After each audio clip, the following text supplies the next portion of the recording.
कृष्ण प्रभु नित्यानंद श्री अद्वैत गदाधर श्रीवासादि गौ भक्तवृंद हरे कृष्ण कृष्ण कृष्ण हरे हरे हरे राम राम राम हरे हरे हरे कृष्ण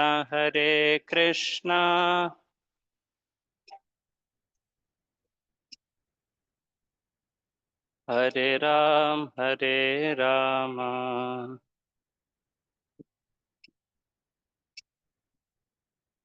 हरे कृष्ण कृष्ण कृष्ण हरे हरे हरे राम राम राम हरे हरे हरे कृष्ण हरे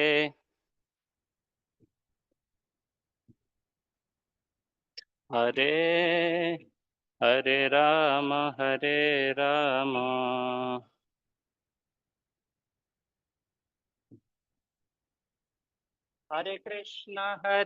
कृष्ण कृष्ण कृष्ण हरे हरे हरे राम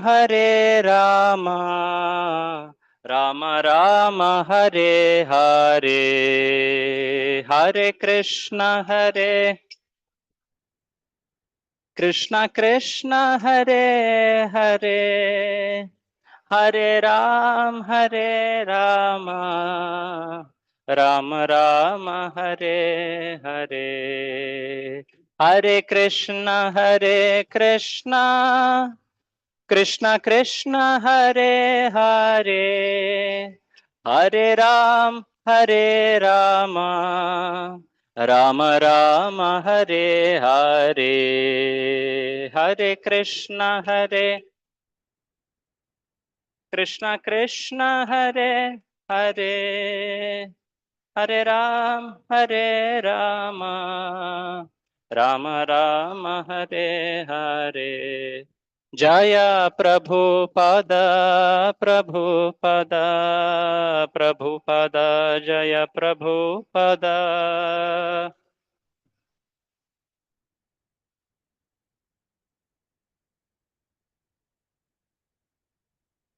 श्री हरिनाम संकीर्तन की जय। श्रीमद् भागवत महापुराण की जय। जगत गुरु ಶ್ರೀಲ ಪ್ರಭುಪಾದ की जय।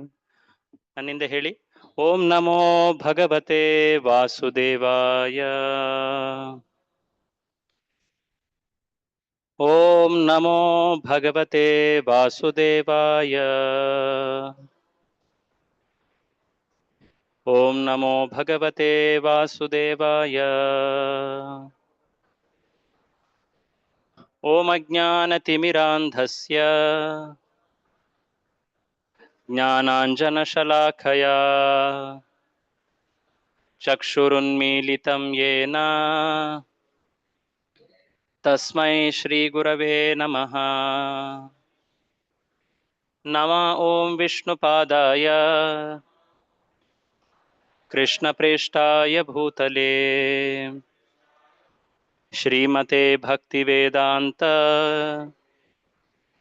स्वामिन्निति नामिने। नमस्ते सारस्वते देवे गौरवाणी प्रचारिणे निर्विशेष शून्यवादी पाश्चात्यदेशतारिणे। जय श्री कृष्ण चैतन्य प्रभु नित्यानंद श्री अद्वैत गदाधर श्रीवासादि गौर भक्त वृंद। हरे कृष्णा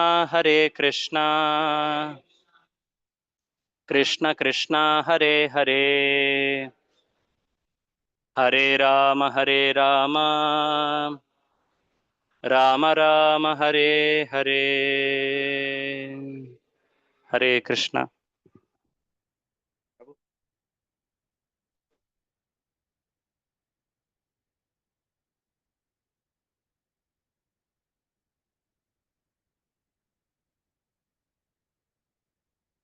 ಮಾತಾಜಿಯವ್ರಿ ಈ ಕಡೆ ಬಂದು ಕುತ್ಕೊಳ್ಳೋದ್ರೆ ಕುತ್ಕೋಬಹುದು. ಮುನ್ನ ಈ ಕಡೆ ಬನ್ನಿ, ಅವ್ರು ಆ ಕಡೆ ಬರ್ತಾರೆ. ಹರೇ ಕೃಷ್ಣ. ಸೊ ಇಲ್ಲಿವರೆಗೆ ನಾವು ಹಿಂದಿನ ವಾರ ಜಗನ್ನಾಥ ಉತ್ಸವ ವಿಷಯವಾಗಿ ಚರ್ಚೆ ಮಾಡಿದ್ವಿ. ಈ ಸಲ ನಾವು ಭಾಗವತದ ಚರ್ಚೆಯನ್ನ ಮುಂದುವರಿಸೋಣ. ಹಿಂದಿನ ಬಾರಿ ನಮ್ಮ ಸ್ವಯಂ ಪ್ರಕಾಶ್ ಪ್ರಭು ಅವರು ಚರ್ಚೆ ಮಾಡಿದ್ರು ಪಾಂಡವರ ಮಹಾಪ್ರಸ್ಥಾನದ ಬಗ್ಗೆ ಅಲ್ವಾ, ನೆನಪಿರ್ಬೋದು ನಿಮ್ಗೆಲ್ಲ. ಸೊ ಆ ಚರ್ಚೆಯನ್ನ ಇವತ್ತು ಮುಂದುವರಿಸ್ತಾ ಮುಂದೆ ಬರುವಂತಹ ಪ್ರಸಂಗ ಅದು ಪರೀಕ್ಷಿತ ಮಹಾರಾಜನ ಜೀವನ. ಅವನ ಜೀವನ ಅಂದ್ರೆ ಅವನ ಜೀವನದಲ್ಲಿ ಏನ್ ಕಾರ್ಯಗಳನ್ನ ಮಾಡ್ದ, ವಿಶೇಷವಾಗಿ ಒಂದು ಮುಖ್ಯ ಕಾರ್ಯ, ಅದನ್ನ ಭಾಗವತದಲ್ಲಿ ಪದೇ ಪದೇ ಹೇಳಿರೋ ತುಂಬಾ ದೊಡ್ಡದಾದ ಕಾರ್ಯ. ಅದೇನಂದ್ರೆ ಕಲಿಪುರುಷನನ್ನ, ಕಲಿಯುಗವನ್ನ ನಿಗ್ರಹ ಮಾಡಿದ್ದು ಪರೀಕ್ಷಿತನ ಅವನಿಂದ ಆಗಿದ್ದಂತ ಕಾರ್ಯ. ಅದು ತುಂಬಾ ಮಹಾನ್ ಕಾರ್ಯ ಆಗಿತ್ತು. ಅದರ ಬಗ್ಗೆ ಇವತ್ತಿನ ಚರ್ಚೆಯಲ್ಲಿ ನೋಡೋಣ. ನಮ್ಗೆಲ್ಲ ತಿಳಿದಿರೋ ಹಾಗೆ ಶ್ರೀಮದ್ ಭಾಗವತವನ್ನ ಶುಕ ಮುನಿಗಳು ಪರೀಕ್ಷಿತನಿಗೆ ಹೇಳ್ತಾರೆ. ಯಾವುದೇ ಒಂದು ಸಂವಾದದಲ್ಲಿ ಆ ಸಂವಾದದ ವಿಷಯ ಹೇಗಿದೆ ಅಂತ ತಿಳಿಬೇಕಂದ್ರೆ ಆ ಸಂವಾದದಲ್ಲಿರುವಂತಹ ಜನರ ಬಗ್ಗೆ ತಿಳಿಬೇಕು. ಇಬ್ಬರು ವ್ಯಕ್ತಿಗಳು ಒಟ್ಟಿಗೆ ಬಂದು ಮಾತಾಡ್ತಾ ಇದ್ದಾರೆ ಅಂದ್ರೆ ಆ ವ್ಯಕ್ತಿಗಳ ಸ್ತರ ಅಥವಾ ಅವರ ಸ್ಥಿತಿ ಏನು, ಅದಕ್ಕೆ ಅನುಗುಣವಾಗಿ ಅರ್ಥ ಆಗುತ್ತೆ ಏನು ವಿಷಯದ ಬಗ್ಗೆ ಚರ್ಚೆ ಮಾಡಿದ್ದಾರೆ ಅಂತ ಅಲ್ವಾ. ಈ ಭಾಗವತದಲ್ಲಿ ಚರ್ಚೆ ಆಗ್ತಾ ಇರುವಂತಹದ್ದು ಒಬ್ಬ ಮಹಾನ್ ಋಷಿ, ತುಂಬಾ ವಿರಕ್ತ, ಅಷ್ಟೇ ಭಗವಂತನಲ್ಲಿ ಆಸಕ್ತ ಶುಕದೇವ ಗೋಸ್ವಾಮಿ. ಇನ್ನೊಬ್ಬ ಮಹಾನ್ ಸಾಮ್ರಾಟ, ಹೊರರೂಪದಲ್ಲಿ ಸಂಸಾರದಲ್ಲಿರೋನು, ಆದ್ರೆ ಭಗವಂತನ ಕೃಪೆ ಅವನ ಜೀವನದಲ್ಲಿ ಸದಾ ಇದ್ದೇ ಇದೆ, ಗರ್ಭದಿಂದನೇ ಅಲ್ವಾ. ಯಾರವನು? ಪರೀಕ್ಷಿತ. ಸೊ ಇವರ ಕುರಿತಾಗಿ ಶೌನಕ ಋಷಿಗಳು ಪ್ರಶ್ನೆಯನ್ನ ಕೇಳ್ತಾರೆ, ದಯವಿಟ್ಟು ನೀವು ಪರೀಕ್ಷಿತನ ಜೀವನದ ಬಗ್ಗೆ ಹೇಳಿ.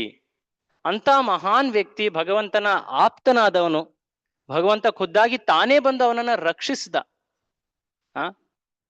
ಅಂತಹ ಆಪ್ತನಾದವನು, ಅವನ ಜೀವನದಲ್ಲಿ ನಾವು ಕೇಳ್ಪಟ್ಟ ಹಾಗೆ ಇದೊಂದು ದೊಡ್ಡ ಕಾರ್ಯ ನಡೀತು. ಕಲಿಯುಗದಲ್ಲಿ ಇದ್ದುಕೊಂಡು ಕಲಿಯ ಪ್ರಭಾವವನ್ನ ಅವನು ನಿಯಂತ್ರಿಸಿದ್ದ, ಹಿಡಿದಿಟ್ಟಿದ್ದ.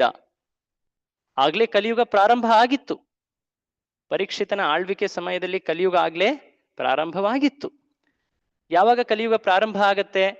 ಶ್ರೀಕೃಷ್ಣನ ಅಂತರ್ಧಾನದ ತಕ್ಷಣವೇ ಕಲಿಯುಗ ಪ್ರಾರಂಭ ಆಗತ್ತೆ. ಭಗವಂತ ಇರುವವರೆಗೂ ಕಲಿಯ ಪ್ರವೇಶ ಆಗಿರ್ಲಿಲ್ಲ. ಭಗವಂತ ಹೋದ ಮೇಲೆ, ಅಂದ್ರೆ ಅವನು ತಮ್ಮ ಧಾಮಕ್ಕೆ ಮರಳಿದ ಮೇಲೆ ಕಲಿಯ ಪ್ರವೇಶವಾಯಿತು. ಸೊ ಕಲಿಯುಗದಲ್ಲಿ ಇದ್ಕೊಂಡು ಕಲಿಯ ಪ್ರಭಾವವನ್ನ ವಿರೋಧಿಸ್ತಾ ಆಳ್ವಿಕೆ ನಡೆಸಿದಂತಹ ಮಹಾನ್ ರಾಜ ಯಾರು? ಪರೀಕ್ಷಿತ. ಸೊ ಅವನ ಜೀವನದಲ್ಲಿ ಈ ಮಹಾನ್ ಕಾರ್ಯದ ಬಗ್ಗೆ ಈ ಚರ್ಚೆಯಲ್ಲಿ ನಾವು ನೋಡ್ತೀವಿ. ಭಾಗವತದಲ್ಲಿ 2 ಅಧ್ಯಾಯದಲ್ಲಿ ಈ ಚರ್ಚೆ ಬರುತ್ತೆ. ಈ ಚರ್ಚೆ ಬರೋದು ನಮ್ಗೆಲ್ಲ ಆಗ್ಲೇ ತಿಳಿದಿರೋ ಹಾಗೆ, ಪರೀಕ್ಷಿತ ಈಗ ಸಾಮ್ರಾಟನಾಗಿದ್ದಾನೆ. ನಮ್ಗೆಲ್ಲ ತಿಳಿದಿರೋ ಹಾಗೆ ಪಾಂಡವರು ಪೂರ್ತಿಯಾಗಿ ನಿವೃತ್ತರಾಗ್ತಾರೆ. ಜೀವನದಲ್ಲಿ ಯಾವುದೇ ಒಂದು ಗುರಿ ಅಥವಾ ಅಭಿಲಾಷೆ ಏನೂ ಇಲ್ಲ ಅವ್ರಿಗೆ, ಯಾಕಂದ್ರೆ ಕೃಷ್ಣನ ಅಂತರ್ಧಾನ ಆಗೋಗಿದೆ. ಎಲ್ಲರೂ ಕೂಡ ತಮ್ಮ ಜೀವನದ ಅಂತ್ಯಕ್ಕೋಸ್ಕರ ಅವರು ಹಿಮಾಲಯದ ಕಡೆಗೆ ತೆರಳುತ್ತಾರೆ. ಆನಂತರ ಭಗವಂತನ ಧಾಮಕ್ಕೆ ಮರಳುತ್ತಾರೆ. ಅದಕ್ಕೂ ಹೋಗೋಕೆ ಮುಂಚೆ ನಮ್ಮ ಯುಧಿಷ್ಠಿರ ಮೊಮ್ಮಗನಾದಂತಹ ಪರೀಕ್ಷಿತನನ್ನ ಸಾಮ್ರಾಟನನ್ನಾಗಿ ನಿಯೋಜಿಸ್ತಾನೆ. ಯವನಾವಸ್ಥೆ. ಸಾಮ್ರಾಟನಾದಂತಹ ನಮ್ಮ ಪರೀಕ್ಷಿತ ತುಂಬಾ ಆದರ್ಶ ರೂಪದಲ್ಲಿ ರಾಜ್ಯವನ್ನ ನಡೆಸ್ತಾ ಇದ್ದ. ಅವನಿಗೆ ಅನೇಕ ಮಕ್ಕಳಿದ್ರು, 5 ಜನ ಮಕ್ಕಳು. ಮುಖ್ಯವಾಗಿ ನಾವು ಕೇಳಿ ಬರ್ತೀವಿ ಜನಮೇಜಯ, ತಾವು ಕೇಳಿರ್ಬೋದು. ಜನಮೇಜಯ ಪರೀಕ್ಷಿತನ ಮಗ, ಅವನ ಉಲ್ಲೇಖವೂ ಆಗ್ತದೆ. ಅದಲ್ಲದೆ ಒಂದು ಸಮಯದಲ್ಲಿ ಪರೀಕ್ಷಿತ ಕಲಿಪುರುಷನನ್ನ, ಅಂದ್ರೆ ಕಲಿಯುಗದ ಮೂರ್ತಿ ಸ್ವರೂಪನಾದಂತಹ ವ್ಯಕ್ತಿಯನ್ನ ಭೇಟಿಯಾಗಿ ಅವನನ್ನ ಶಿಕ್ಷಿಸ್ತಾನೆ, ಅವನಿಗೆ ದಂಡವನ್ನ ವಿಧಿಸ್ತಾನೆ. ಆ ಕಲಿಪುರುಷ ಅಮಾಯಕವಾದಂತಹ ಎತ್ತು ಅಥವಾ ಗೂಳಿ ಮತ್ತೆ ಹಸುವನ್ನ ದಂಡಿಸ್ತಾ ಇರ್ತಾನೆ. ಆ ಎತ್ತು ಮತ್ತೆ ಹಸು ಧರ್ಮ ಮತ್ತೆ ಭೂಮಿಯ ಮೂರ್ತಿ ರೂಪಗಳು. ಅದ್ರ ಬಗ್ಗೆ ಚರ್ಚೆ ನೋಡೋಣ. ಇದನ್ನ ಹೇಳಿದಾಗ ತಕ್ಷಣವೇ ಸೂತ ಮುನಿಗಳಿಗೆ, ಇದನ್ನ ಹೇಳಿದ ಸೂತ ಮುನಿಗಳು ತಕ್ಷಣವೇ ಶೌನಕ ಋಷಿಗಳಿಗೆ ಒಂದು ಪ್ರಶ್ನೆ ಬರುತ್ತೆ. ಏನ್ ಪ್ರಶ್ನೆ? ಇಲ್ಲಿ ನೋಡಿ, ಅದೇ ಹೇಳ್ತಾರೆ. ಸೂತ ಗೋಸ್ವಾಮಿ ಮೊದಲು ಪರೀಕ್ಷಿತನ ಬಗ್ಗೆ ವರ್ಣಿಸ್ತಾನೆ. ಅದಾದಾಗ ಶೌನಕ ಋಷಿಗಳು ಪ್ರಶ್ನೆ ಕೇಳ್ತಾರೆ. ಮೈಕ್ ಇದೆಯಾ? ಹಾ, ದಯವಿಟ್ಟು ಒಬ್ರು ಯಾರಾದ್ರೂ ಓದಿ. ಹಾ, ಸೊ ಏನ್ ಪ್ರಶ್ನೆ ಕೇಳಿದ್ರು ಓದಿ. ಬಹಳ ಇಂಟ್ರೆಸ್ಟಿಂಗ್ ಪ್ರಶ್ನೆ. ಕಾಣಿಸ್ತಾ ಇದೆ? ಮಹಾರಾಜ ಪರೀಕ್ಷಿತ ಇದ್ದು. ಹಾ, ಮಹಾರಾಜ ಪರೀಕ್ಷಿತ, ಕಲಿಪುರುಷ ಅತ್ಯಂತ ಕೆಳಮಟ್ಟದ ಮನುಷ್ಯನಾಗಿದ್ದರೂ ಅವನನ್ನು ಏಕೆ ಶಿಕ್ಷಿಸಿದನು ಮಾತ್ರ, ಏಕೆ ಕೊಲ್ಲಲಿಲ್ಲ? ನಾನು ಆಗ್ಲೇ ಹೇಳ್ದಾಗೆ ಕಲಿಪುರುಷ ಯಾರು? ಈ ಕಲಿಯುಗದಲ್ಲಿರುವಂತಹ ಎಲ್ಲ ಕೆಟ್ಟ ಗುಣಗಳ ವ್ಯಕ್ತಿ ರೂಪ. ಏನ್ ಮಾಡ್ತಾ ಇದ್ದ? ಹಸುವಿಗೆ ಮತ್ತೆ ಎತ್ತಿಗೆ ಅವನು ಶಿಕ್ಷಿಸ್ತಾ ಇದ್ದ, ದಂಡಿಸ್ತಾ ಇದ್ದ, ಶೋಷಣೆ ಮಾಡ್ತಾ ಇದ್ದ. ಅದರ ವರ್ಣನೆ ಮುಂದೆ ಬರುತ್ತೆ ಇನ್ನೂ ಹೆಚ್ಚಾಗಿ. ಬಟ್ ಇದನ್ನ ಕೇಳಿದ ತಕ್ಷಣ ಶೌನಕ ಋಷಿಗಳು ಎಲ್ಲ ಏನ್ ಪ್ರಶ್ನೆ ಕೇಳ್ತಾ ಇದ್ದಾರೆ? ಅಂತಹ ಮಹಾಪಾಪ ಮಾಡ್ತಾ ಇರೋನನ್ನ ರಾಜನಾದವನು ಇಮಿಡಿಯೇಟ್ಲಿ ಕೊಲ್ಲಬೇಕಾಗಿತ್ತು. ಯಾಕೆ ಅವನಿಗೆ ಕೇವಲ ದಂಡ ವಿಧಿಸಿ ಜೀವನ ಉಳಿಸ್ಬಿಟ್ಟ? ಅವನಿಗೆ ಜೀವ ಉಳಿಸ್ದ? ಅರ್ಥ ಆಗ್ತಿದೆಯಾ ಪ್ರಶ್ನೆ? ಯಾಕೆ ಅವನನ್ನು ಕೇವಲ ಶಿಕ್ಷಿಸಿದ? ಅವನನ್ನು ಕೊಲ್ಲಬೇಕಾಗಿತ್ತು ತಕ್ಷಣವೇ. ಯಾವೊಬ್ಬ ವ್ಯಕ್ತಿ ಹಸುವಿನ ಅಂದ್ರೆ ಗೋಮಾತೆಯ ಮೇಲೆ ಶೋಷಣೆ ಈ ರೀತಿಯಾಗಿ ಹಿಂಸೆ ಮಾಡ್ತಾನೋ ಆ ವ್ಯಕ್ತಿಯನ್ನ ನಮ್ಮ ಧರ್ಮಶಾಸ್ತ್ರಗಳಲ್ಲಿ ಹೇಳಿರೋ ಪ್ರಕಾರ ತಕ್ಷಣವೇ ಕೊಲ್ಲಬೇಕು. ಹರೇ ಕೃಷ್ಣ. ತಕ್ಷಣವೇ ಅಂತಹ ವ್ಯಕ್ತಿಗಳನ್ನ ಕೊಲ್ಲಬೇಕು. ಯಾಕೆಂದ್ರೆ ಅಲ್ಲಿ ಅಧರ್ಮದ ಹೆಚ್ಚು ಆಗುವಂತಹ ಸಾಧ್ಯತೆ ಇರುತ್ತೆ. ಹೀಗಿದ್ದಾಗ ಯಾಕೆ ಪರೀಕ್ಷಿತ ಕೇವಲ ಅವರಿಗೆ ದಂಡ ವಿಧಿಸ್ತಾನೆ, ಅವರನ್ನ ಯಾಕೆ ಕೊಲ್ಲಲ್ಲ ಅನ್ನೋ ಪ್ರಶ್ನೆ ಶೌನಕ ಋಷಿಗಳದು. ಅದಲ್ದೇನೆ ಅವ್ರು ಹೇಳ್ತಾರೆ, ನಮಗೆ ಈ ವಿಷಯ ಕೇಳೋಕೆ ಅಷ್ಟು ಆಸಕ್ತಿ ಇಲ್ಲ. ಯಾಕೆಂದ್ರೆ ಕಲಿಯುಗದಲ್ಲಿ ಯಾವಾಗ್ಲೂ ಜಗಳ, ಹೊಡೆದಾಟ, ಶೋಷಣೆ ಇದು ನಡೀತಾನೆ ಇರತ್ತೆ. ಅದರ ಬಗ್ಗೆ ಹೆಚ್ಚು ಚರ್ಚೆ ಮಾಡೋದ್ರಲ್ಲಿ ನಮ್ಗೆ ಯಾವುದೇ ಆಸಕ್ತಿ ಇಲ್ಲ. ಸಂಸಾರದ ಬಗ್ಗೆ ಚರ್ಚೆ, ಅದಕ್ಕೆ ಕೊನೆಯೇ ಇಲ್ಲ. ನೋಡಿ, ಈ ರೀತಿಯಾಗಿ ದುರಂತ ಆಯ್ತು, ಈ ರೀತಿಯಾಗಿ ದುರಾಚಾರ ಆಯ್ತು, ಈ ರೀತಿಯಾದಂತಹ ವರ್ತನೆಗಳನ್ನ ಜನ ತೋರಿಸ್ತಾ ಇದ್ದಾರೆ. ಇದು ಕೊನೆಯಲ್ಲಿದೆ. ಪ್ರತಿದಿನ ಬೆಳಿಗ್ಗೆ ನ್ಯೂಸ್ನಲ್ಲಿ, ಇಂಟರ್ನೆಟ್ ನಲ್ಲಿ ಇವೇ ನ್ಯೂಸ್ಗಳು. ಹೊಸ ಹೊಸ ರೀತಿಯಲ್ಲಿ ಕೆಟ್ಟ ಕೆಟ್ಟ ಆಚಾರಗಳನ್ನ ನಾವು ಕಾಣ್ತಾ ಇದ್ದೀವಿ, ಅಲ್ವೇ? ಸೊ ಹೀಗಿದ್ದಾಗ ಇದ್ರ ಬಗ್ಗೆ ನಮಗೆ ಸಂಸಾರದ ಬಗ್ಗೆ ಹೆಚ್ಚು ಕೇಳಲಿಕ್ಕೆ ಆಸಕ್ತಿ ಇಲ್ಲ. ಆದರೂ ಕೂಡ ಈ ವಿಷಯದಲ್ಲಿ ಕೃಷ್ಣನ ಸಂಬಂಧಿತವಾದಂತಹ ಏನಾದ್ರೂ ಅಂಶ ಇದ್ರೆ ಅದನ್ನ ನಮಗೆ ಹೇಳಿ. ಯಾಕೆಂದ್ರೆ ಸಂಸಾರದ ಬಗ್ಗೆ ಮಾತನಾಡಿ ಸಮಯ ವ್ಯಯ ಮಾಡಿ ಏನ್ ಪಡಿತೀವಿ? ಒಂದು ಮನುಷ್ಯ ಜೀವನ ಅನ್ನೋದು ತುಂಬಾ ಅಮೂಲ್ಯವಾದದ್ದು. ಸಂಸಾರದ ಆಗು ಹೋಗುಗಳು ಅವೇನವು? ಪದೇ ಪದೇ ಆಗುವಂತ ಆಗು ಹೋಗುಗಳು, ಅಲ್ವೇ? ಒಬ್ಬನ ಮೃತ್ಯು ಆಯ್ತು, ಒಬ್ಬನಿಗೆ ರೋಗ ಆಯ್ತು, ಇನ್ನೊಬ್ಬನಿಗೆ ಮೋಸ ಮಾಡ್ದ, ಧಗೆ, ವಂಚನೆ, ಇವುಗಳು ಸದಾ ನಡೀತಾನೆ ಇದ್ದಾವೆ. ಪ್ರಸಿದ್ಧ ವ್ಯಕ್ತಿಗಳಿಗೆ ಆಗ್ತದೆ, ಹಾಗಾಗಿ ಆ ಸುದ್ದಿ ಪ್ರಸಿದ್ಧವಾಗ್ತದೆ. ಅಲ್ಲಿ ಯುದ್ಧ ಆಯ್ತು, ಅಲ್ಲಿ ಅನಾಚಾರ ಆಯ್ತು, ಇದೆಲ್ಲ ಆಗ್ತಾನೆ ಇರುತ್ತೆ. ಸಂಸಾರದಲ್ಲಿ ನಿತ್ಯ ಸುದ್ದಿ ಇದು. ಈ ಸುದ್ದಿಯನ್ನ ಕೇಳಿ ಏನ್ ಶ್ರೇಯಸ್ಸು? ನೋಡಿ ಋಷಿಗಳು ಹೇಗ್ ಮಾತನಾಡ್ತಾ ಇದ್ದಾರೆ.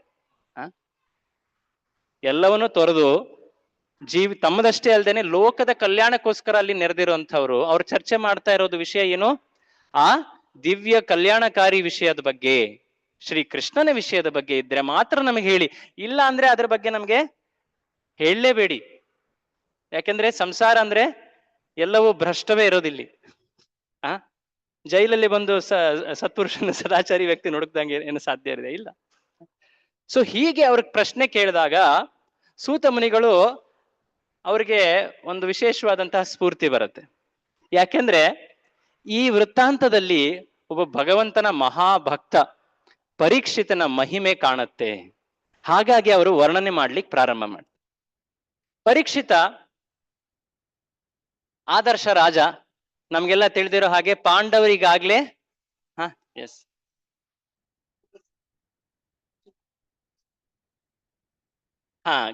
ಪ್ರಶ್ನೆ ಹೀಗಿದೆ ಕಿ ಕಲಿಯುಗ ಪ್ರಾರಂಭ ಆದ್ಮೇಲೆ ಆಳ್ವಿಕೆ ನಡೆಸಿದಂತ ಮೊದಲನೇ ರಾಜ ಪರೀಕ್ಷಿತನ ಅಂತ ಅಲ್ವಾ? ಹೌದು ಹೌದು ಹೌದು. ಯಾಕಂದ್ರೆ ಯುಧಿಷ್ಠಿರ ಅದ್ರ ಮುಂಚೆ ಇದ್ದ. ಅಫ್ಕೋರ್ಸ್ ಕೃಷ್ಣ ಎಲ್ಲಿವರೆಗೂ ಇದ್ನ ಅಲ್ಲಿವರೆಗೂ ಯುಧಿಷ್ಠಿರ ಆಳ್ವಿಕೆ ಮಾಡ್ದ. ಕೆಲವು ವರ್ಷಗಳು ಕೆಲವು ತಿಂಗಳು ಹೆಚ್ಚು ಅದಾದ್ಮೇಲೂ ಕೂಡ ಸ್ವಲ್ಪ ಆಳ್ವಿಕೆ ಮಾಡಿದೆ. ಯಾವಾಗ ಅವನಿಗೆ ಸುದ್ದಿ ತಿಳಿಯುತ್ತೋ ತನ್ನ ಜವಾಬ್ದಾರಿಗಳನ್ನ ಬೇರೆಯವರಿಗೆ ವಹಿಸಿ ಅವನು ಕೂಡ ನಿವೃತ್ತನಾಗ್ತಾನೆ. ನೆಕ್ಸ್ಟ್ ಬರೋ ರಾಜ ಯಾರು? ಪರೀಕ್ಷಿತ. ಹಾಗಾಗಿ ಎಲ್ಲಿದ್ವಿ? ಓಕೆ, ಪರೀಕ್ಷಿತ ಈಗ ಪಾಂಡವರ ಅಂತರ್ಧಾನ ಆಗಿ ಹೋಗಿದೆ. ಈಗ ಪರೀಕ್ಷಿತ ರಾಜನಂತೆ ತನ್ನ ರಾಜ್ಯದಲ್ಲಿ ವಿಹರಿಸ್ತಾ ಇದ್ದಾನೆ, ಅಲ್ದಾಡ್ತಾ ಇದ್ದಾನೆ. ಇದು ರಾಜರು ಮಾಡುವಂತಹ ಸಾಮಾನ್ಯ ವೃತ್ತಿ. ತಮ್ಮ ವೇಷ ಬದಲಿಸಿ ಅನೇಕ ಬಾರಿ ಅವರು ರಾಜ್ಯದಲ್ಲಿ ಏನಾಗ್ತಿದೆ ಅನ್ನೋ ತಿಳ್ಕೊಳ್ಲಿಕ್ಕೆ ಹೋಗ್ತಾ ಇದ್ದಾರೆ. ರಾಮಚಂದ್ರ ಮಾಡ್ದ, ಅನೇಕರು ಮಾಡಿದ್ದಾರೆ ಆ ರೀತಿ. ಸೊ ಹೀಗೆ ಪರೀಕ್ಷಿತ ಹೋದ. ಅವನು ಎಲ್ಲೆಲ್ಲಿ ಹೋದ್ನೋ ಅಲ್ಲೆಲ್ಲ ಜನರು ಆ ಪಾಂಡವರ ಭಕ್ತಿಯನ್ನೇ ನೆನೆಸ್ತಾ ಇದ್ರು. ಭಗವಂತ ಕೃಷ್ಣ ನೀಡಿದಂತಹ ವಿಶೇಷ ಅನುಗ್ರಹವನ್ನೇ ನೆನೆಸ್ತಾ ಇದ್ರು. ಅದಾದ ಮೇಲೆ ಅವನು ಈ ಪೂರ್ತಿ ಭೂಮಂಡಲದ ಜಂಬೂ ದ್ವೀಪದ ಅನೇಕ ವರ್ಷಗಳಿಗೆ ಹೋಗ್ತಾನೆ, ಅನೇಕ ದ್ವೀಪಗಳಿಗೆ ಹೋಗ್ತಾನೆ. ಭೂಮಂಡಲದ ವರ್ಣನೆ ಬರುತ್ತೆ ಭಾಗವತದಲ್ಲಿ. ಕೇವಲ ಭಾರತ ದೇಶ ಅಷ್ಟೇ ಅಲ್ಲ, ಅದರ ಹೊರಗಡೆ ಸಾಕಷ್ಟು ಭೂಮಿ ಇದೆ. ಅಲ್ಲೆಲ್ಲವೂ ಕೂಡ ಸನಾತನ ಧರ್ಮದ ಪಾಲನೆ ಆಗ್ತಾ ಇತ್ತು ಆ ಸಮಯದಲ್ಲಿ. ಸೊ ಅದನ್ನ ಅಲ್ಲೆಲ್ಲ ಹೋಗ್ತಾನೆ. ಅಲ್ಲಿ ಹೋದಾಗ ಅವನಿಗೆ ಏನ್ ಕಾಣಸಿಗುತ್ತೆ? ಎಲ್ಲರೂ ಕೂಡ ಭಗವಂತನ ಸ್ಮರಣೆಯಲ್ಲಿದ್ದಾರೆ. ವಿಶೇಷವಾಗಿ ಪಾಂಡವರನ್ನ ಅವರು ಸ್ಮರಿಸ್ತಾ ಇದ್ದಾರೆ. ಹೀಗೆ ಎಲ್ಲಿ ಹೋದನೋ ಅಲ್ಲಿ ಪರೀಕ್ಷಿತ ಕಂಡಿದ್ದು ತನ್ನ ಪೂರ್ವಜರಾದಂತಹ ಪಾಂಡವರ ಭಕ್ತಿಯ ಮಹಿಮೆಯನ್ನ. ಆಗ ಅವನಿಗೆ ಕಣ್ ತುಂಬಿ ಮನ ತುಂಬಿ ಭಗವಂತನ ಸ್ಮರಣೆ ಆಗುತ್ತೆ. ಆಗ ಅವನು ಭಗವಂತನ ಕುರಿತಾಗಿ ಒಂದು ವಿಶೇಷವಾದಂತಹ ಸ್ಮರಣೆಯನ್ನ ಮಾಡ್ತಾನೆ.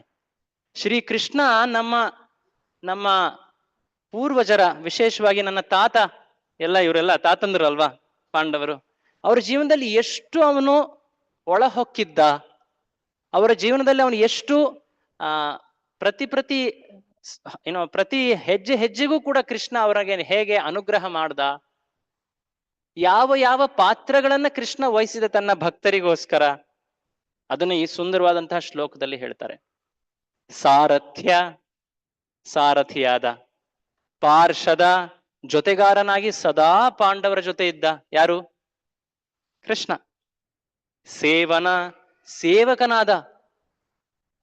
ಸೇವಕನಂತೆ ಅವನು ಅವರ ರಕ್ಷಣೆ ಮಾಡ್ತಾ ಇದ್ದ. ಸಖ್ಯ, ಮಿತ್ರನಂತೆ ಅವರಿಗೆ ಸಲಹೆ ನೀಡ್ತಾ ಇದ್ದ, ಅವರ ಕಷ್ಟಗಳನ್ನ ಕೇಳ್ತಾ ಇದ್ದ, ಸಾಂತ್ವನ ಮಾಡ್ತಾ ಇದ್ದ. ದೌತ್ಯ ಅಂದ್ರೆ ದೂತನಾದ್ನ ಕೃಷ್ಣ, ದೂತನಾಗಿದ್ನ. ಸಂದೇಶವನ್ನ ತಗೊಂಡು ಹೋಗಿದ್ದ. ಯಾರಿಗೆ? ಕರೆಕ್ಟ್, ಶಾಂತಿ ದೂತನಾಗಿದ್ದ. ದೌತ್ಯ. ವೀರಾಸನ ಅಂದ್ರೆ ಇದು ವಿಶೇಷವಾದಂತಹ ಆಸನ. ಒಬ್ಬ ವ್ಯಕ್ತಿ ಅಂಗರಕ್ಷಕನಿರ್ತಾನಲ್ವಾ, ಬಾಡಿಗಾರ್ಡ್, ಅವರಿಗೆ ವೀರಾಸನದಲ್ಲಿ ಇರ್ಲಿಕ್ಕೆ ಹೇಳ್ತಾರೆ. ಅಂದ್ರೇನು? ವ್ಯಕ್ತಿ, ಈ ಹನುಮಂತನನ್ನ ನೋಡಿದರೆ ನೀವು, ಒಂದು ತೊಡೆ ಕೆಳಗಡೆ ಇರುತ್ತೆ, ಇನ್ನೊಂದ್ ತೊಡೆ ಮೇಲಿರುತ್ತೆ. ಅವನು ಹೀಗ್ ನಿಂತ್ಕೊಂಡಿರ್ತಾನೆ. ಅಂದ್ರೆ ಹನುಮಂತ ಬಂಟ, ಅಂದ್ರೆ ರಾಮನ ಬಂಟ ಅಲ್ವಾ, ಅವನು ರಾಮನ ಅಂಗರಕ್ಷಕನಂತೆ ಅವನು ನಿಲ್ತಾನೆ. ಹಾಗೆ ಕೃಷ್ಣ ಪಾಂಡವರಿಗೆ ನಿಲ್ತಾ ಇದ್ದ. ವಿಶೇಷವಾಗಿ ಯುದ್ಧದ ಸಮಯದಲ್ಲಿ, ಯುದ್ಧದ ಟೆಂಟ್ ಅಥವಾ ಬಿಡಾರ ಏನ ಇರ್ತಾ ಇತ್ತು, ಕೃಷ್ಣ ರಾತ್ರಿ ಪೂರ್ತಿ ಅವರ ಬಿಡಾರವನ್ನ ವೀರಾಸನ ಭಂಗಿಯಲ್ಲಿ ನಿಂತ್ಕೊಂಡು ರಕ್ಷಿಸ್ತಾ ಇದ್ದ. ಅನುಗಮನ, ವೀರಾಸನ ಅನುಗಮನ. ಅವ್ರು ಹೇಗೆ ಹೇಳಿದ್ರು ಹಾಗೆ ನಡೆದ. ಕೃಷ್ಣ ಇದನ್ ಮಾಡೋಣ, ಅದನ್ ಮಾಡೋಣ, ಆಯ್ತು. ಸ್ತವನ, ಪ್ರಣಾಮ. ಅದಲ್ದೇನೆ ಅವರು ಸ್ತುತಿ ಮಾಡಿದ್ರು ಸ್ತುತಿನ ಸ್ವೀಕರಿಸ್ತಾ, ಪ್ರಣಾಮ ಮಾಡಿದ್ರು ಪ್ರಣಾಮವನ್ನು ಸ್ವೀಕರಿಸ್ತಾ. ನೋಡಿ, ಕೃಷ್ಣ ಏನ್ ಮಾಡಿಲ್ಲ ಪಾಂಡವರಿಗೆ. ಸಾರಥ್ಯ, ಪಾರ್ಷದ ಸೇವನ, ಸಖ್ಯ, ದೌತ್ಯ, ವೀರಾಸನಾನುಗಮನ, ಸ್ತವನ, ಪ್ರಣಾಮಾನ್. ಇಷ್ಟೆಲ್ಲ ಸೇವೆಗಳನ್ನು ಕೃಷ್ಣ ಮಾಡಿದ್ದಾನೆ. ಈ ಜಗತ್ತಿನಲ್ಲಿ ಒಬ್ಬ ವ್ಯಕ್ತಿ ಒಂದು ಸೇವೆ ಮಾಡ್ಲಿಕ್ಕೆ ಅದರಲ್ಲೂ ಎಷ್ಟು ಕೊರತೆಗಳಿರ್ತವೆ. ಆದ್ರೆ ಕೃಷ್ಣ ಇಷ್ಟೆಲ್ಲ ಪಾತ್ರಗಳನ್ನ ತನ್ನ ಭಕ್ತರಿಗೆ ವಹಿಸಿದ. ಯಾಕೆ? ಸ್ನಿಗ್ಧೇಶು ಪಾಂಡುಷು ಜಗತ್ ಪ್ರಣತಿಂಚ ವಿಷ್ಣು. ಯಾಕಂದ್ರೆ ಈ ಪಾಂಡವರು ಸಾಮಾನ್ಯರಲ್ಲ ರೀ. ಸ್ನಿಗ್ಧೇಶು, ಪಾಂಡವರು ಕೃಷ್ಣನಲ್ಲಿ ಅತೀವವಾದಂತಹ ಅಕ್ಕರೆ, ಆಸಕ್ತಿ, ಪ್ರೇಮ. ಸ್ನಿಗ್ಧ ಅಂದ್ರೆ ಇದು ಪ್ರೇಮದ ಒಂದು ಭಾವನೆ. ಸ್ನಿಗ್ಧ ರೂಪ ಅಂದ್ರೆ ತುಪ್ಪಕ್ಕೆ ಸ್ನಿಗ್ಧ ಅಂತ ಹೇಳ್ತಾರೆ. ಸ್ನಿಗ್ಧ ರೂಪ. ಆ ರೀತಿಯಾಗಿ ಪಾಂಡವರ ಮನಸ್ಸು ಅಥವಾ ಹೃದಯ ಭಗವಂತನ ಕುರಿತಾಗಿತ್ತು. ಅಂತಹ ಕೃಷ್ಣ ಹೀಗೆ ಹೇಳಿದ ತಕ್ಷಣವೇ ತಮ್ಮ ಪೂರ್ತಿ ಪ್ಲಾನ್ ಅನ್ನ ಚೇಂಜ್ ಮಾಡಿ ಕೃಷ್ಣನಂತೆ ನಡೀತಿದ್ರು. ಅಂತ ದೊಡ್ಡ ಸಾಮ್ರಾಟರು, ಕ್ಷತ್ರಿಯರು, ಪೌರುಷ ಭಾವದವರು, ಆದ್ರೆ ಕೃಷ್ಣನಿಗೋಸ್ಕರ ಎಲ್ಲವನ್ನೂ ಬದಲಾಯಿಸ್ಲಿಕ್ಕೆ ತಯಾರಿದ್ದಂಥವ್ರು. ಅಂತಹ ಪಾಂಡವರಿಗೆ ಕೃಷ್ಣ ಇಷ್ಟೆಲ್ಲ ಮಾಡ್ದ ನೋಡಿ. ಕೃಷ್ಣನೂ ಅಷ್ಟೇ ಸಮರ್ಪಿತ ತನ್ನ ಭಕ್ತರಿಗೆ, ಭಕ್ತರೆಷ್ಟು ಸಮರ್ಪಿತರಿದ್ದಾರೆ ಕೃಷ್ಣನಿಗೆ ಅದನ್ನ ನೆನೆಸ್ತಾ ಇದ್ದಾನೆ. ಯಾರು? ಪರೀಕ್ಷಿತ. ಭಕ್ತಿಂ ಕರೋತಿ ನೃಪತಿಶ್ಚರಣಾರವಿಂದೆ. ನರಪತಿಯಾದಂತಹ ಪರೀಕ್ಷಿತ ಇದೆಲ್ಲವನ್ನ ನೆನೆಸ್ಕೊಂಡು ಭಗವಂತನ ಚರಣಾರವಿಂದವನ್ನ ನಡೀತಾ ಇದ್ದಾನೆ. ಎಲ್ಲಿ ನಡೀತಾ ಇದ್ದಾನೆ? ರಾಜ್ಯದಲ್ಲಿ ವಿಹರಿಸ್ತಾ ಇದ್ದಾನೆ. ಎಲ್ಲ ಕಡೆ ಕೃಷ್ಣನ ಮಹಿಮೆ, ಪಾಂಡವರ ಮಹಿಮೆಯನ್ನ ಕೇಳ್ತಾ ಇದ್ದಾನೆ.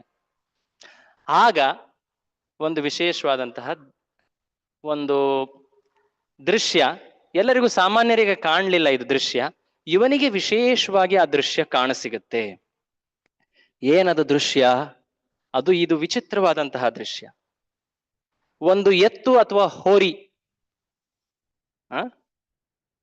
ಗೂಳಿ,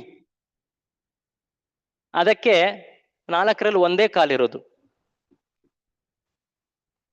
ಇನ್ನೊಂದು ಹಸು. ಎರಡು ತುಂಬಾ ನೋವಿನ ಸ್ಥಿತಿಯಲ್ಲಿ ಕಾಣ್ತಾ ಇದ್ದಾವೆ.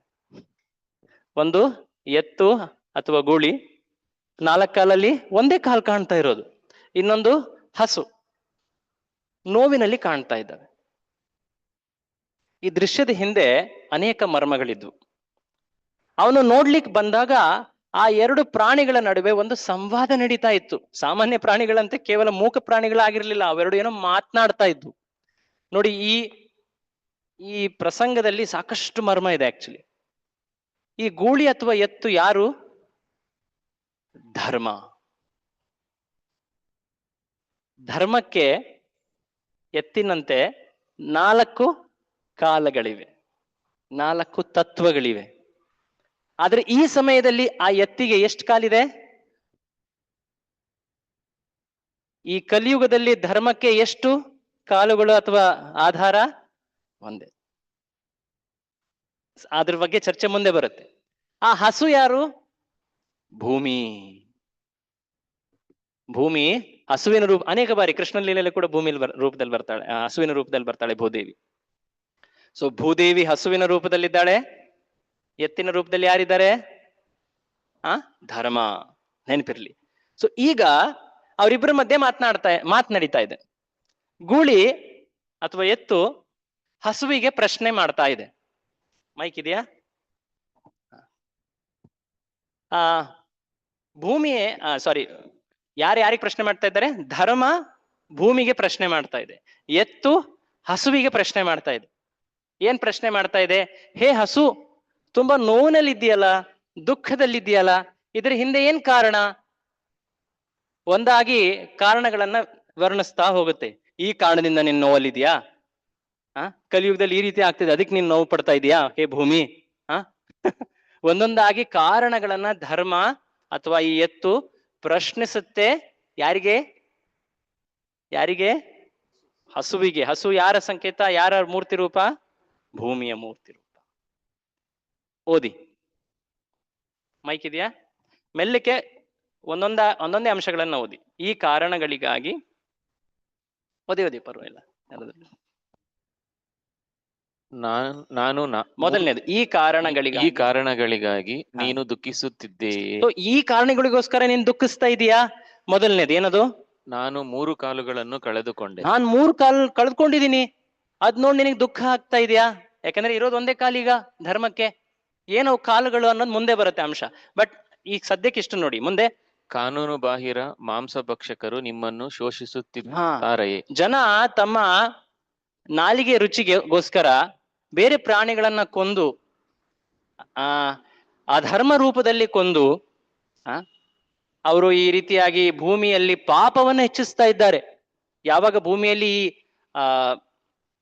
ಮಾಂಸಾಹಾರ ಅಥವಾ ಪ್ರಾಣಿ ವಧೆ ಹೆಚ್ಚಾಗುತ್ತೋ ಅನೇಕ ರೀತಿ ವಿಕೋಪಗಳಾಗ್ತವೆ. ಇದನ್ನ ಅನೇಕ ಬಾರಿ ಕಂಡಿದೀವಿ ಕೂಡ ನಾವು. ಅದಕ್ಕೋಸ್ಕರ ನೀನ್ ಕೊರಗ್ತಾ ಇದೀಯಾ ಹೇ ಭೂದೇವಿ? ಹೆಚ್ಚು ಪ್ರಾಣಿ ವಧೆ ಆಗ್ತಾ ಇದೆ ಅಂತ. ಮುಂದೆ, ದೇವತೆಗಳಿಗೆ ಯಜ್ಞಗಳು ಸಿಗುವುದಿಲ್ಲ, ಯಜ್ಞಗಳು ನಡೀತಾ ಇಲ್ಲ, ದೇವತೆಗಳಿಗೆ ಪೋಷಣೆ ಆಗ್ತಾ ಇಲ್ಲ, ಅದಕ್ಕೋಸ್ಕರ ನೀನು ಅಳ್ತಾ ಇದ್ದೀಯಾ ಹೇ ಭೂದೇವಿ? ಮುಂದೆ, ಕ್ಷಾಮ ಮತ್ತು ಬರಗಾಲ ಬರುತ್ತದೆಯೇ?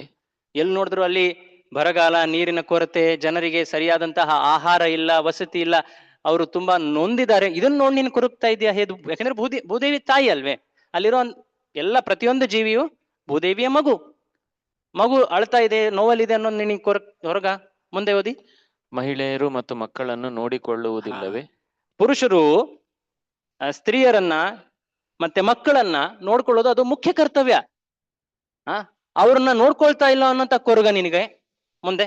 ಭ್ರಷ್ಟ ಬ್ರಾಹ್ಮಣರು ಸರಸ್ವತಿ ದೇವಿಯನ್ನು ನೋಡಿಕೊಳ್ಳುತ್ತಾರೆಯೇ? ಬ್ರಾಹ್ಮಣರಾದವರು ವೇದ, ಶಾಸ್ತ್ರ, ಭಾಗವತ, ಗೀತೆಗಳನ್ನ ಓದಿ ಅದನ್ನ ಹೆಚ್ಚು ಪ್ರಚಾರ ಮಾಡ್ಬೇಕು. ಆದ್ರೆ ವಿದ್ಯೆಯನ್ನು ಅವರು ತೊರೆದು ಬಿಟ್ಟು ಅವರು ಅಧರ್ಮದಲ್ಲಿ ಲಿಪ್ತರಾಗಿದ್ದಾರೆ ಅನ್ನೋ ಕೊರಗ ನಿನಗೆ. ಯಾರು ಕೇಳ್ತಾ ಇದ್ದಾರೆ?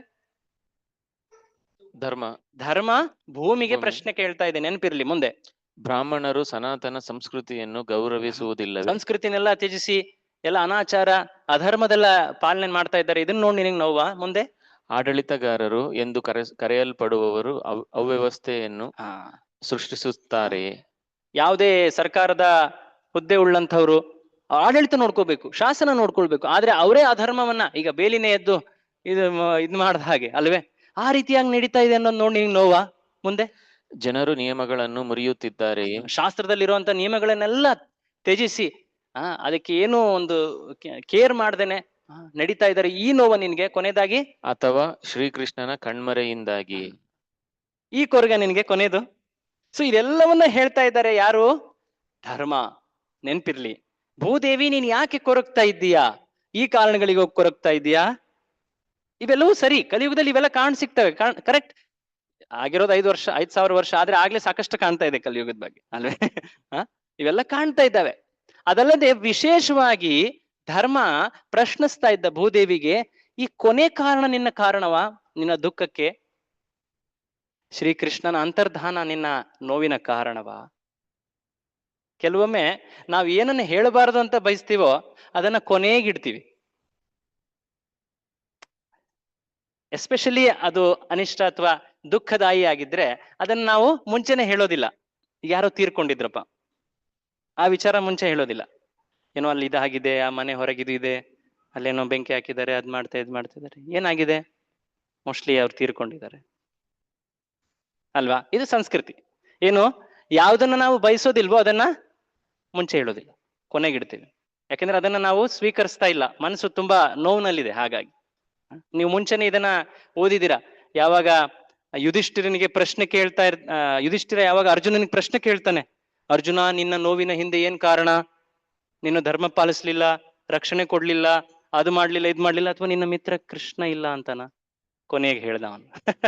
ಹಾಗೆ ಇಲ್ಲೂ ಕೂಡ ಕೃಷ್ಣ ಕಣ್ಮಣಿ ಆಗಿದ್ದಾನೆ ಅಂತೆ ಭೂದೇವಿ, ನಿನ್ ದುಃಖದಲ್ಲಿದ್ದೀಯಾ? ಯಾರು ಕೇಳ್ತಾ ಇದ್ದಾರೆ? ಧರ್ಮ ಭೂದೇವಿಯನ್ನ ಕೇಳ್ತಾ ಇದ್ದಾನೆ. ಭೂದೇವಿ ಈ ಕೊನೆ ಮಾತು ಕೇಳಿದಾಗ ಅವಳಿಗೆ ನೋವು ಹೆಚ್ಚಾಗತ್ತೆ. ಆಗ ಅವಳು ಉತ್ತರವನ್ನ ಹೇಳ್ತಾಳೆ. ಈಗ ಹಸುವಿನ ರೂಪದಲ್ಲಿರುವಂತಹ ಭೂದೇವಿ ಉತ್ತರಿಸ್ತಾಳೆ. ಏನು ಉತ್ತರಿಸಿದ್ಲು? ಓದಿ ಮುಂದೆ. ಭೂಮಿ, ಹಸು, ಭಗವಂತನಿಂದ ಬೇರ್ಪಟ್ಟ ನೋವನ್ನು ವ್ಯಕ್ತಪಡಿಸುತ್ತದೆ ಮತ್ತು ಕಲಿಯುಗದ ಪರಿಣಾಮಗಳ ಬಗ್ಗೆ ದುಃಖಿಸುತ್ತದೆ. ಅವಳ ಮುಖ್ಯ ದುಃಖದ ಕಾರಣ ಈ ಕಲಿಯುಗದ ಲಕ್ಷಣಗಳಲ್ಲ. ಮುಖ್ಯ ಕಾರಣ ಏನು? ಶ್ರೀಕೃಷ್ಣನ ಒಂದು ರೀತಿ ವಿರಹ. ಅವನೀಗ ವಾಪಸ್ ತನ್ನ ಲೀಲೆಗಳಿಗೆ ಮರಳಿದ್ದಾನೆ, ಶಾಶ್ವತ ಧಾಮಕ್ಕೆ ಮರಳಿದ್ದಾನೆ.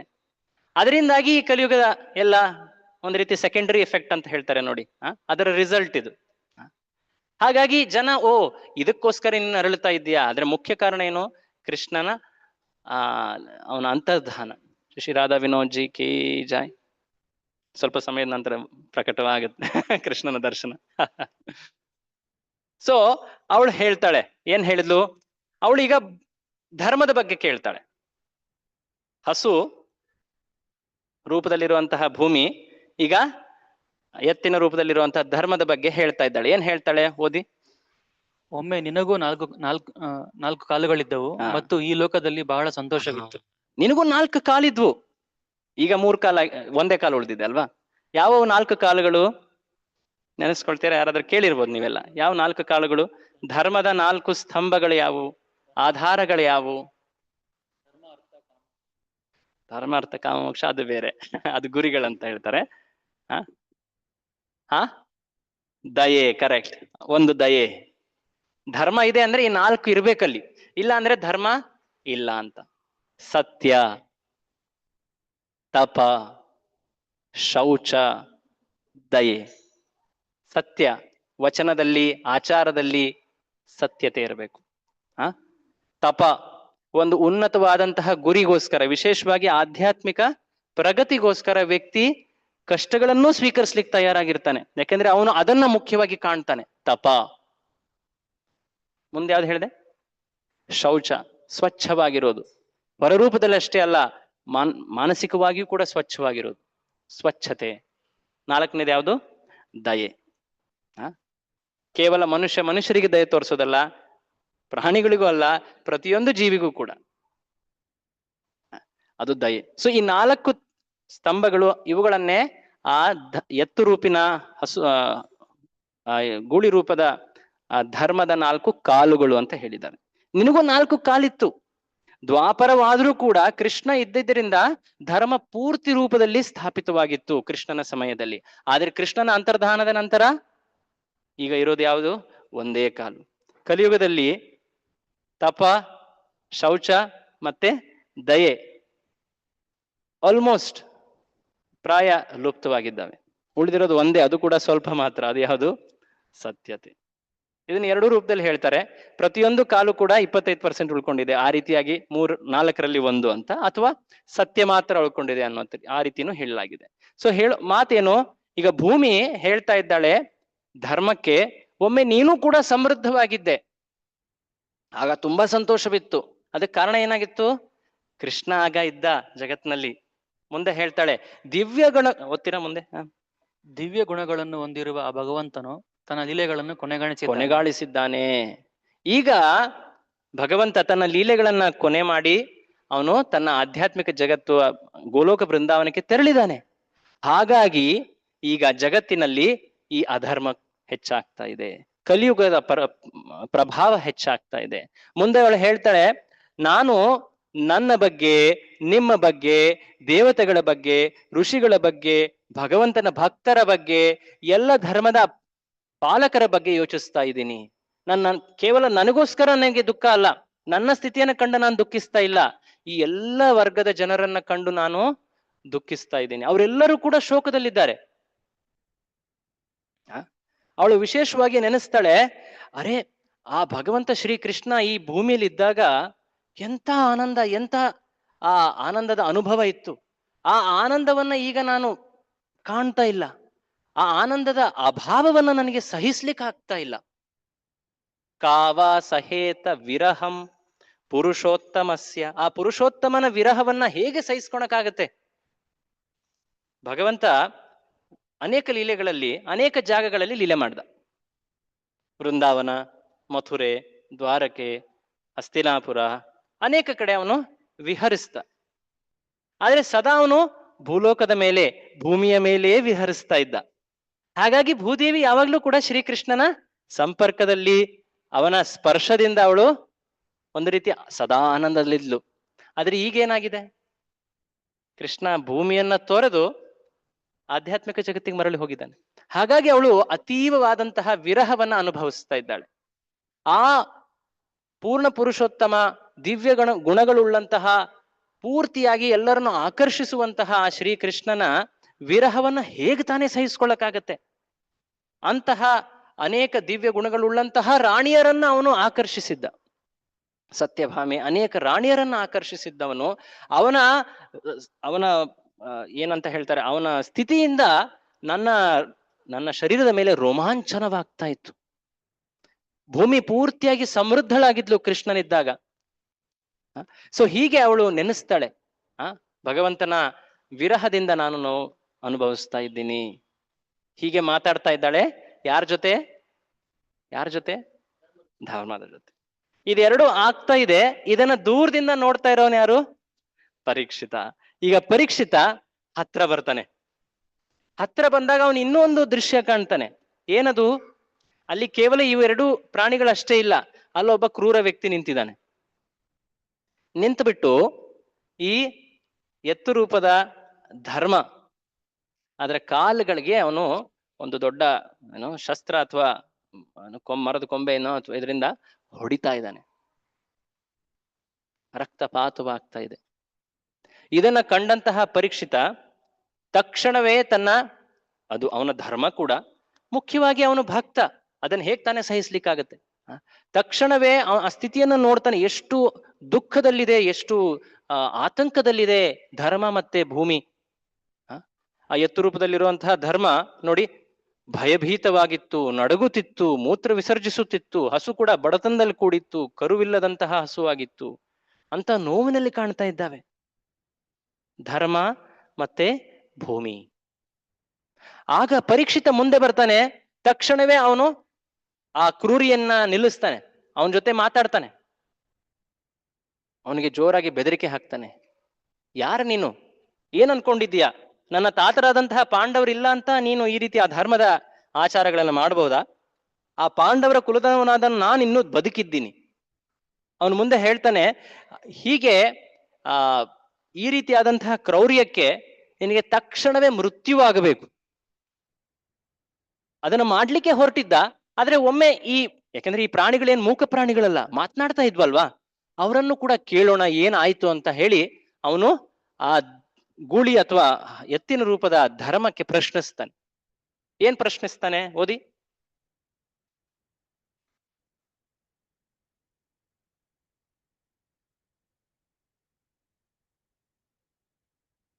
ಓ ಗೂಳಿ, ನೀನು ಅಪರಾಧರಹಿತ ಮತ್ತು ಸಂಪೂರ್ಣವಾಗಿ ಪ್ರಾಮಾಣಿಕ. ನೋಡಿ, ಎತ್ತು ಧರ್ಮದ ಸಂಕೇತ. ಎತ್ತಿನಿಂದ ಒಬ್ಬ ವ್ಯಕ್ತಿ ಕೃಷಿಯನ್ನ ಮಾಡ್ತಾನೆ, ಎತ್ತಿನಿಂದ ಅವನು ಅನೇಕ ಕಾರ್ಯಗಳನ್ನ ಮಾಡ್ತಾನೆ. ಧರ್ಮವನ್ನ ನೀವು ಸಂಕೇತ ರೂಪದಲ್ಲಿ ನೋಡೋದಾದ್ರೆ ಅದು ಎತ್ತು. ಸೊ ನೀನು ಅಪರಾಧರಹಿತ ಮತ್ತು ಸಂಪೂರ್ಣವಾಗಿ ಪ್ರಾಮಾಣಿಕ. ಅದಲ್ದೇನೆ ಈ ಜಗತ್ನಲ್ಲಿ ಅಪರಾಧ ಮಾಡಿದವರನ್ನ ಶಿಕ್ಷಿಸದೆ ಹಾಗೆ ಬಿಟ್ರೆ, ಯಾರ ಮೇಲೆ ಅಪರಾಧವಾಗಿದೆಯೋ ಅವರಿಗೆ ಸಾಂತ್ವನ ನೀಡದೇನೆ ಹಾಗೆ ಬಿಟ್ರೆ ಜಗತ್ತಿನಲ್ಲಿ ಅಧರ್ಮ ಇನ್ನೂ ಹೆಚ್ಚಾಗುತ್ತೆ. ನನ್ನ ಕರ್ತವ್ಯ ಏನು? ಅಪರಾಧ ಮಾಡಿದವರನ್ನ ತಕ್ಷಣವೇ ಶಿಕ್ಷಿಸಬೇಕು, ದಂಡಿಸ್ಬೇಕು, ಮೃತ್ಯುದಂಡನೆ ನೀಡಬೇಕು. ಅವರನ್ನ ಕೊಲ್ಲೋದ್ರ ಮೂಲಕ ನಾನು ಬೇರೆಯವರನ್ನ ರಕ್ಷಿಸುವಂತಹ ಕಾರ್ಯ ಮಾಡಬಹುದು. ದಯವಿಟ್ಟು ನೀನು ಹೇಳು, ಈ ವ್ಯಕ್ತಿನ ನಿನಗೆ ಈ ಅನಾಚಾರ ಮಾಡಿದ್ದು ಹೇಳು ಅಂತ ಹೇಳಿ ಕೇಳ್ತಾ ಇದ್ದಾನೆ ಪರೀಕ್ಷಿತ. ಯಾರಿಗೆ? ಗೂಳಿಗೆ. ಅಫ್ಕೋರ್ಸ್ ಇಬ್ರು ಇದ್ದಾರೆ ಅಲ್ಲಿ, ಅವನು ವಿಶೇಷವಾಗಿ ಕೇಳ್ತಾ ಇರೋದು ಈ ಗೂಳಿಗೆ. ಆಗ ಪರೀಕ್ಷಿತನಿಗೆ ಈ ಧರ್ಮ ಎತ್ತು ಅಥವಾ ಗೂಳಿ ಉತ್ತರ ನೀಡುತ್ತೆ. ಇದು ಬಹಳ ಇಂಪಾರ್ಟೆಂಟ್ ಉತ್ತರ, ಇದನ್ನ ಸ್ವಲ್ಪ ಗಮನಿಸಿ ನೀವು. ಅಪರಾಧಿ ಯಾರು ಅನ್ನೋ ಪ್ರಶ್ನೆ. ನಿನ್ನ ಮೇಲೆ ಶೋಷಣೆ ಮಾಡದವ್ರು ಯಾರು? ಈ ವ್ಯಕ್ತಿನ ಹೇಳು, ಬಾಯಿ ಬಿಟ್ಟು ತಕ್ಷಣವೇ ಈ ವ್ಯಕ್ತಿ ನಾನು ದಂಡಿಸಿ. ಆಗ್ಲೇ ಅವ್ನು ಖಡ್ಗ ತೆಗೆದ್ಬಿಟ್ಟಿದ್ದ, ಇನ್ನೇನು ಸಾಯಿಸ್ಲೇಬೇಕಾಗಿತ್ತು. ಬಟ್ ಒಂದ್ ಮಾತು ಇವ್ರನ್ನ ಕೇಳೋಣ ಅಂತ ಹೇಳಿ ಕೇಳ್ತಾ ಇದ್ದಾನೆ. ಹೇಳು, ಇವನೇನಾ ಮಾಡಿದ್ದು? ಇವನೇನಾ ದೋಷಿ? ಅಪರಾಧಿ ಇವನ? ಏನ್ ಹೇಳಿದ್ರು ಧರ್ಮ? ಪರೀಕ್ಷಿತನಿಗೆ ಧರ್ಮಗೂಳಿ ಉತ್ತರಿಸುತ್ತದೆ, ಅಪರಾಧಿ ಯಾರು ಎಂದು ಖಚಿತಪಡಿಸಿಕೊಳ್ಳುವುದು ಕಷ್ಟ. ಸೈದ್ಧಾಂತಿಕ ತತ್ವಜ್ಞಾನಿಗಳ ಎಲ್ಲಾ ವಿಭಿನ್ನ ಅಭಿಪ್ರಾಯಗಳಿಂದ ನಾವು ದಿಗ್ಭ್ರಮೆಗೊಂಡಿದ್ದೇವೆ. ಈಗ ಈ ತುಂಬಾನೇ ಆಶ್ಚರ್ಯದ ಮಾತು. ಏನಿದ್ರ ಅರ್ಥ? ಯಾಕಂದ್ರೆ ಇಲ್ಲಿ ಜಸ್ಟ್ ಮೇಲ್ಮುಖದಲ್ಲಿ ಕಾಣುವಂತಹ ಅರ್ಥ ಅಷ್ಟೇ ಅಲ್ಲ, ಅನೇಕ ಅರ್ಥಗಳಿವೆ ಒಳಗಡೆ.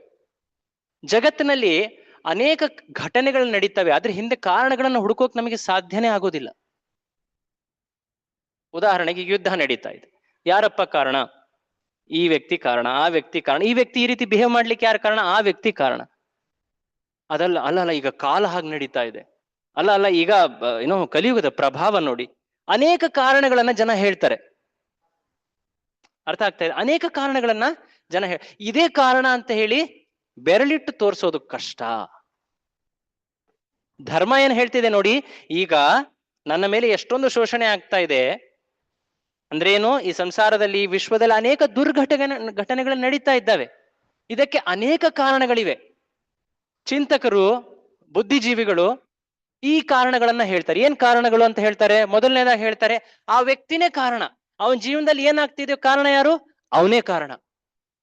ಅವನ್ ಮಾಡಿರೋ ಕರ್ಮಗಳೇ ಕಾರಣ ಅವನ ಜೀವನದಲ್ಲಿ ಆಗುವಂತಹ ನೋವಿಗೆ. ಬೇರೆಯವರನ್ನ ನೀವು ಕಾರಣ ಅಂತ ಹೇಳಲೇಬೇಡಿ. ಅವನೇ ತಪ್ಪು ಮಾಡಿದ್ದ ಹಿಂದೆ, ಹಾಗಾಗಿ ಅವನಿಗೆ ತಪ್ಪು ಆ ರೀತಿಯಾದಂತಹ ದುಃಖವನ್ನು ಅನುಭವಿಸ್ತಾ ಇದ್ದಾನೆ. ಆ ರೀತಿಯಾಗಿ ಕೆಲವರು ಹೇಳ್ತಾರೆ. ಓದಿ. ಅತಿಮಾನುಷ ಶಕ್ತಿಗಳು ಜವಾಬ್ದಾರಿಯುತವಾಗಿ, ಅತಿಮಾನುಷ ದಿವ್ಯ ಅಂದ್ರೆ ನಮ್ಮ ನಿಯಂತ್ರಣಕ್ಕೆ ಮಿಗಿಲಾದಂತಹ ಶಕ್ತಿಗಳಿವೆ, ನಮ್ಮ ಮೇಲೆ ಅವುಗಳ ಪ್ರಭಾವ ಇದೆ, ಅವುಗಳ ಪ್ರಭಾವದಿಂದ ಹೀಗೆ ನಡೀತಾ ಇದೆ ಅಂತ ಕೆಲವರು ಹೇಳ್ತಾರೆ.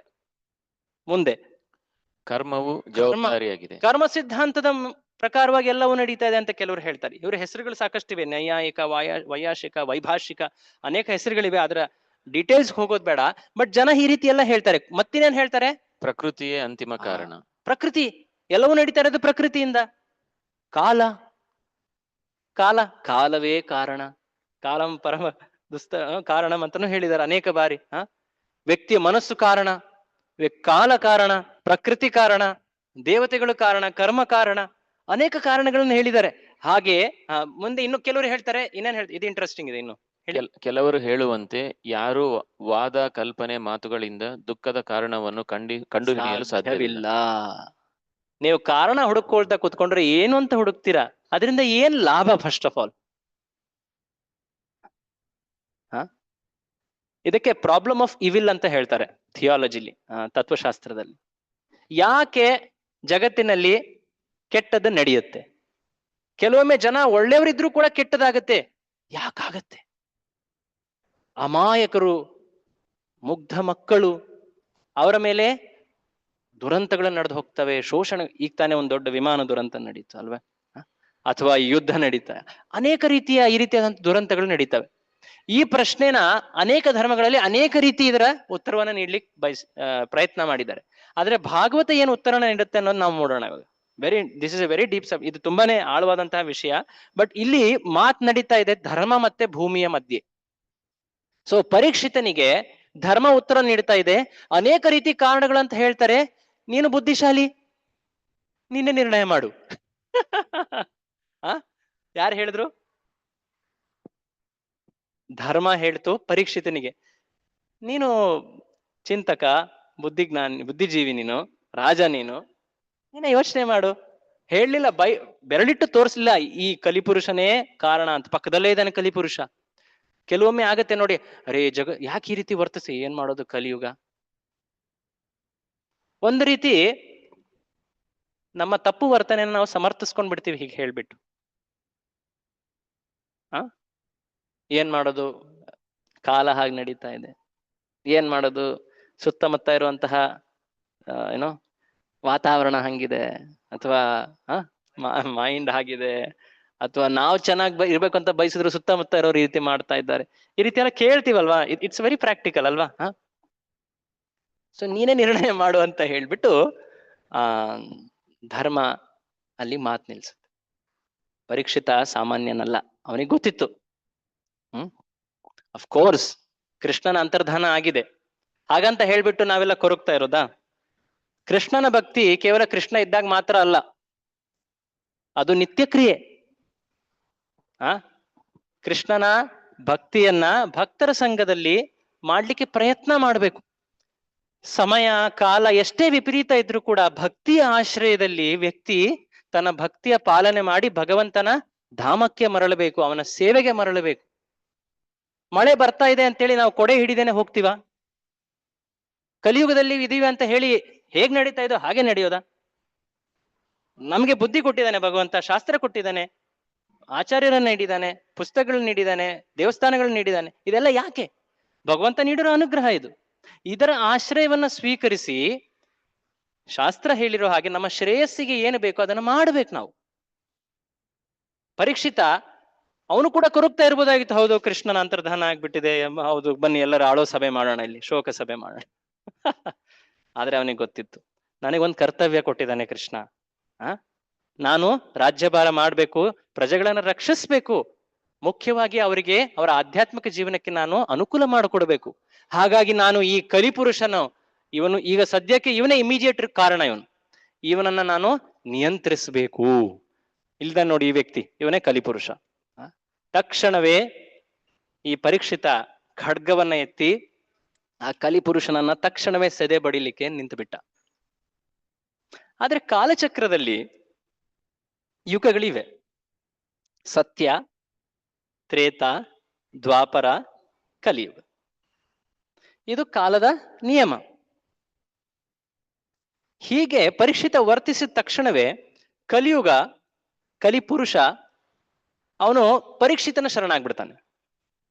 ಹೇ ಪರೀಕ್ಷಿತ, ನಾನು ನಿನಗೆ ಶರಣಾಗ್ತೀನಿ, ದಯವಿಟ್ಟು ನೀನು ನನ್ನನ್ನ ರಕ್ಷಿಸು.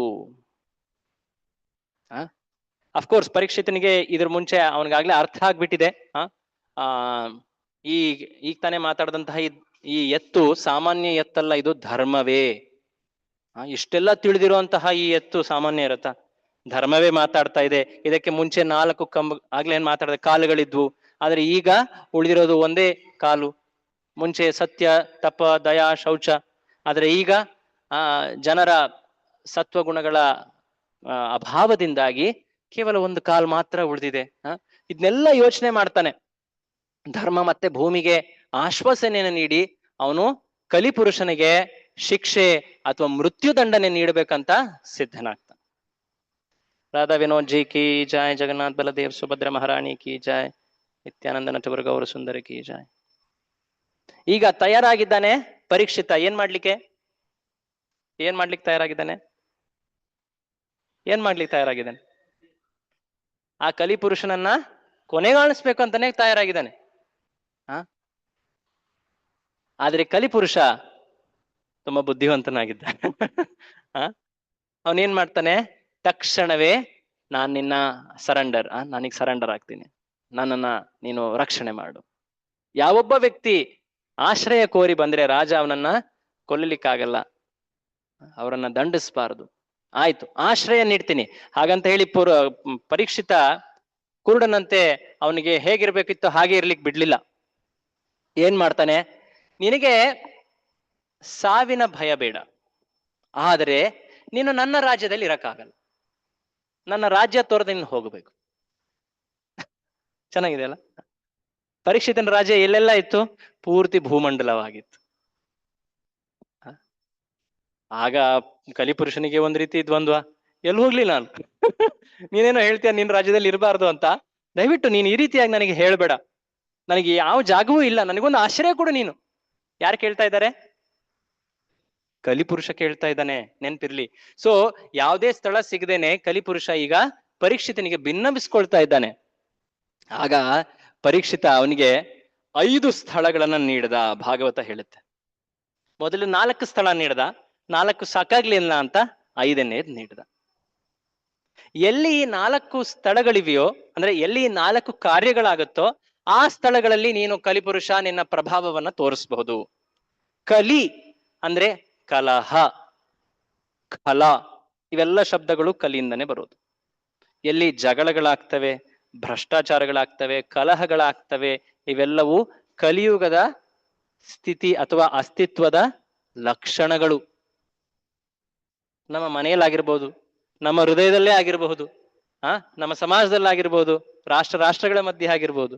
ಎಲ್ಲೆಲ್ಲಿ ಜಗಳಗಳು, ಎಲ್ಲೆಲ್ಲಿ ಡಂಭಾಚಾರ ಅಂತಾರೆ ನೋಡಿ, ಹಿಪೋಕ್ರೆಸಿ. ಹೊರ ರೂಪದಲ್ಲಿ ಒಂದು ತೋರಿಸ್ತಾರೆ, ಒಳಗೇನೋ ಮಾಡ್ತಾರೆ, ಹೇಳಿದ್ದೊಂದು ಮಾಡೋದಿನ್ನೊಂದು.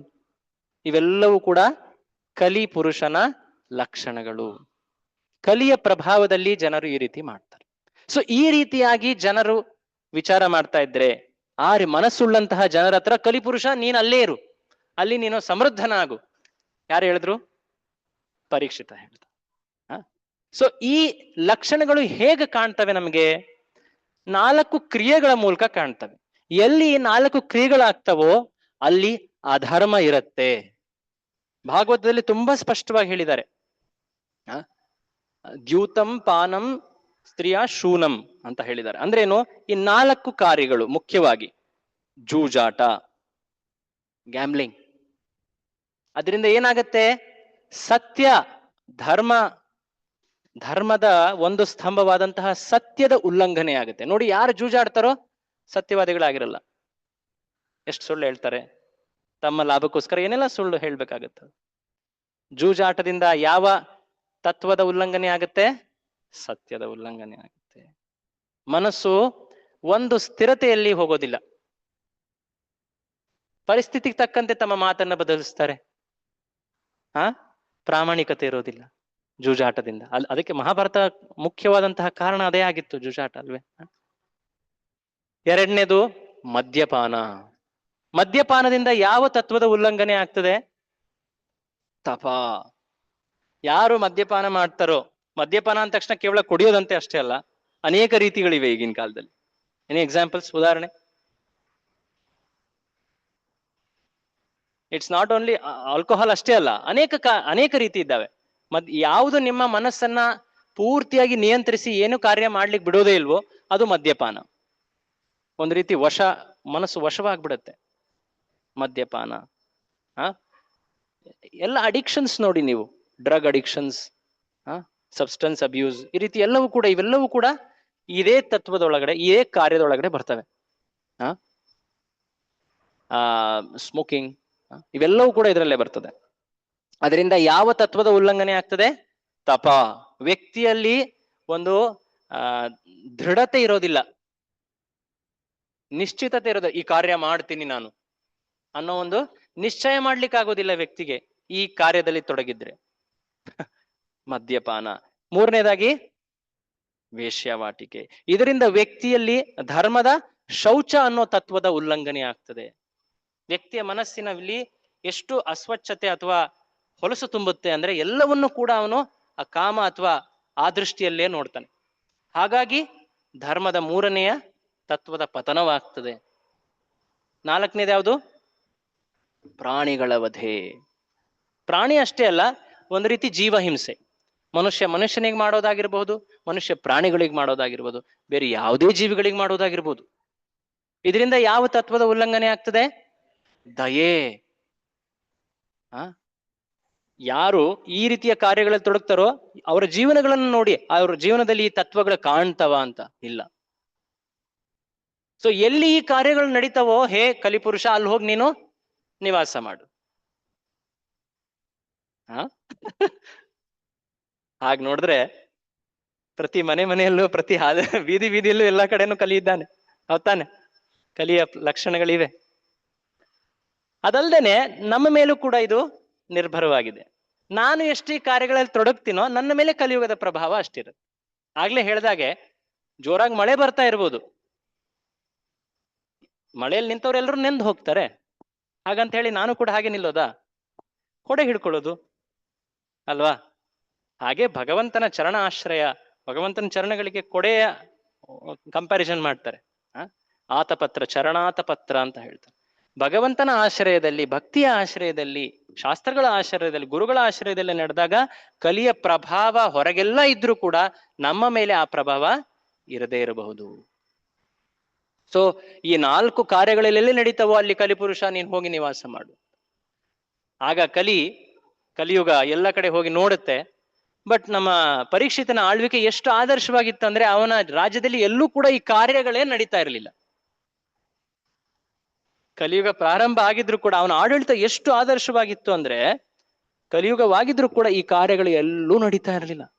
ಹತಾಶನಾಗಿ ಕಲಿಪುರುಷ ವಾಪಸ್ ಬರ್ತಾನೆ. ಬಂದು ಯಾವ ರೀತಿ ನೀನು ನನಗೆ ವರ ನೀಡ್ತಾ ಇದೀಯ, ಆಶ್ರಯ ನೀಡ್ತಾ ಇದೀಯ, ನನಗೊಂದು ಜಾಗವೂ ಸಿಗ್ತಾ ಇಲ್ಲ. ಕೊನೆಗೆ ಅವರಿಬ್ಬರು ಮಾತುಕತೆ ಈಗ ಮುಗ್ದಿದೆ, ಅವ್ರ ಪಕ್ಕದಲ್ಲಿದ್ದಾರೆ.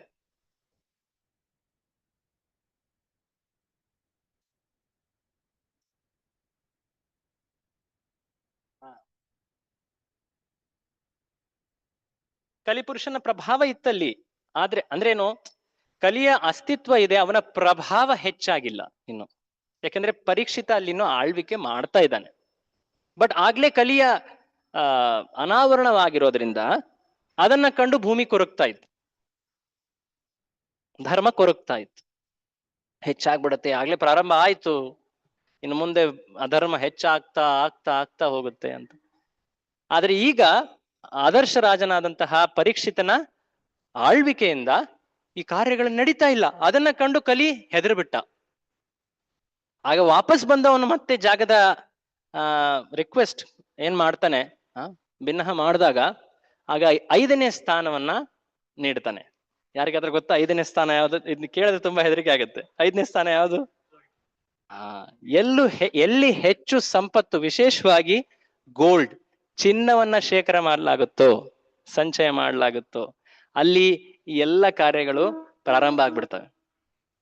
ಮೋಸ, ವಂಚನೆ, ಅದನ್ನ ಪಡಿಲಿಕ್ಕೆ ಏನೆಲ್ಲ ಭ್ರಷ್ಟಾಚಾರ ಮಾಡ್ತಾರೆ. ಸೊ 5ನೇದೇನು? ಅತಿಯಾಗಿ ಎಲ್ಲಿ ಚಿನ್ನ ಅಥವಾ ಸಂಪತ್ತನ್ನ ಶೇಖರಿಸಲಾಗುತ್ತೋ ಈಗಿನ ಕಾಲದಲ್ಲಿ ಚಿನ್ನ ಶೇಖರಿಸ್ತಾ ಇದ್ರು ಎಲ್ಲ ಸಾಫ್ಟ್ ಮನಿ ಅಂದ್ರೇನು ಏನೋ ನೆಟ್ ಬ್ಯಾಂಕಿಂಗ್ ಅದ್ರಲ್ಲೆಲ್ಲ ಇದೆ ನೋಡಿ. ಅದನ್ನು ಕೂಡ ದುಡ್ಡು ಹೊಡಿಲಿಕ್ಕೆ ಏನೆಲ್ಲ ಇದು ಮಾಡ್ತಾರೆ, ಕ್ರಿಪ್ಟೋ ಆಗಿರ್ಬೋದು, ಏನೆಲ್ಲ ಮಾಡ್ಬೋದು. ಬಟ್ ಅಷ್ಟೇ ರೀತಿಯಲ್ಲಿ ಕಳ್ತನ ಕೂಡ ಆಗ್ತಾ ಇದೆ ಅಲ್ವೇ?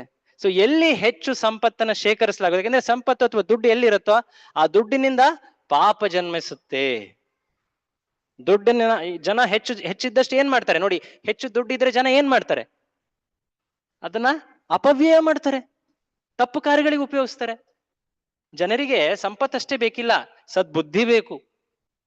ಸಂಪತ್ತನ್ನ ಸರಿಯಾಗಿ ಉಪಯೋಗಿಸಂತ ಬುದ್ಧಿ ಬೇಕು. ಸಂಪತ್ತು ಇಲ್ಲದೆ ಇದ್ರೂ ನಡೆಯುತ್ತೆ, ಸದ್ಬುದ್ಧಿ ಇರಬೇಕು ಅಲ್ವೇ? ಸದ್ಬುದ್ಧಿ ಇದ್ರೆ ವ್ಯಕ್ತಿ ಬಡವನಾಗಿದ್ರು ಕೂಡ ತೃಪ್ತನಾಗಿರ್ತಾನೆ.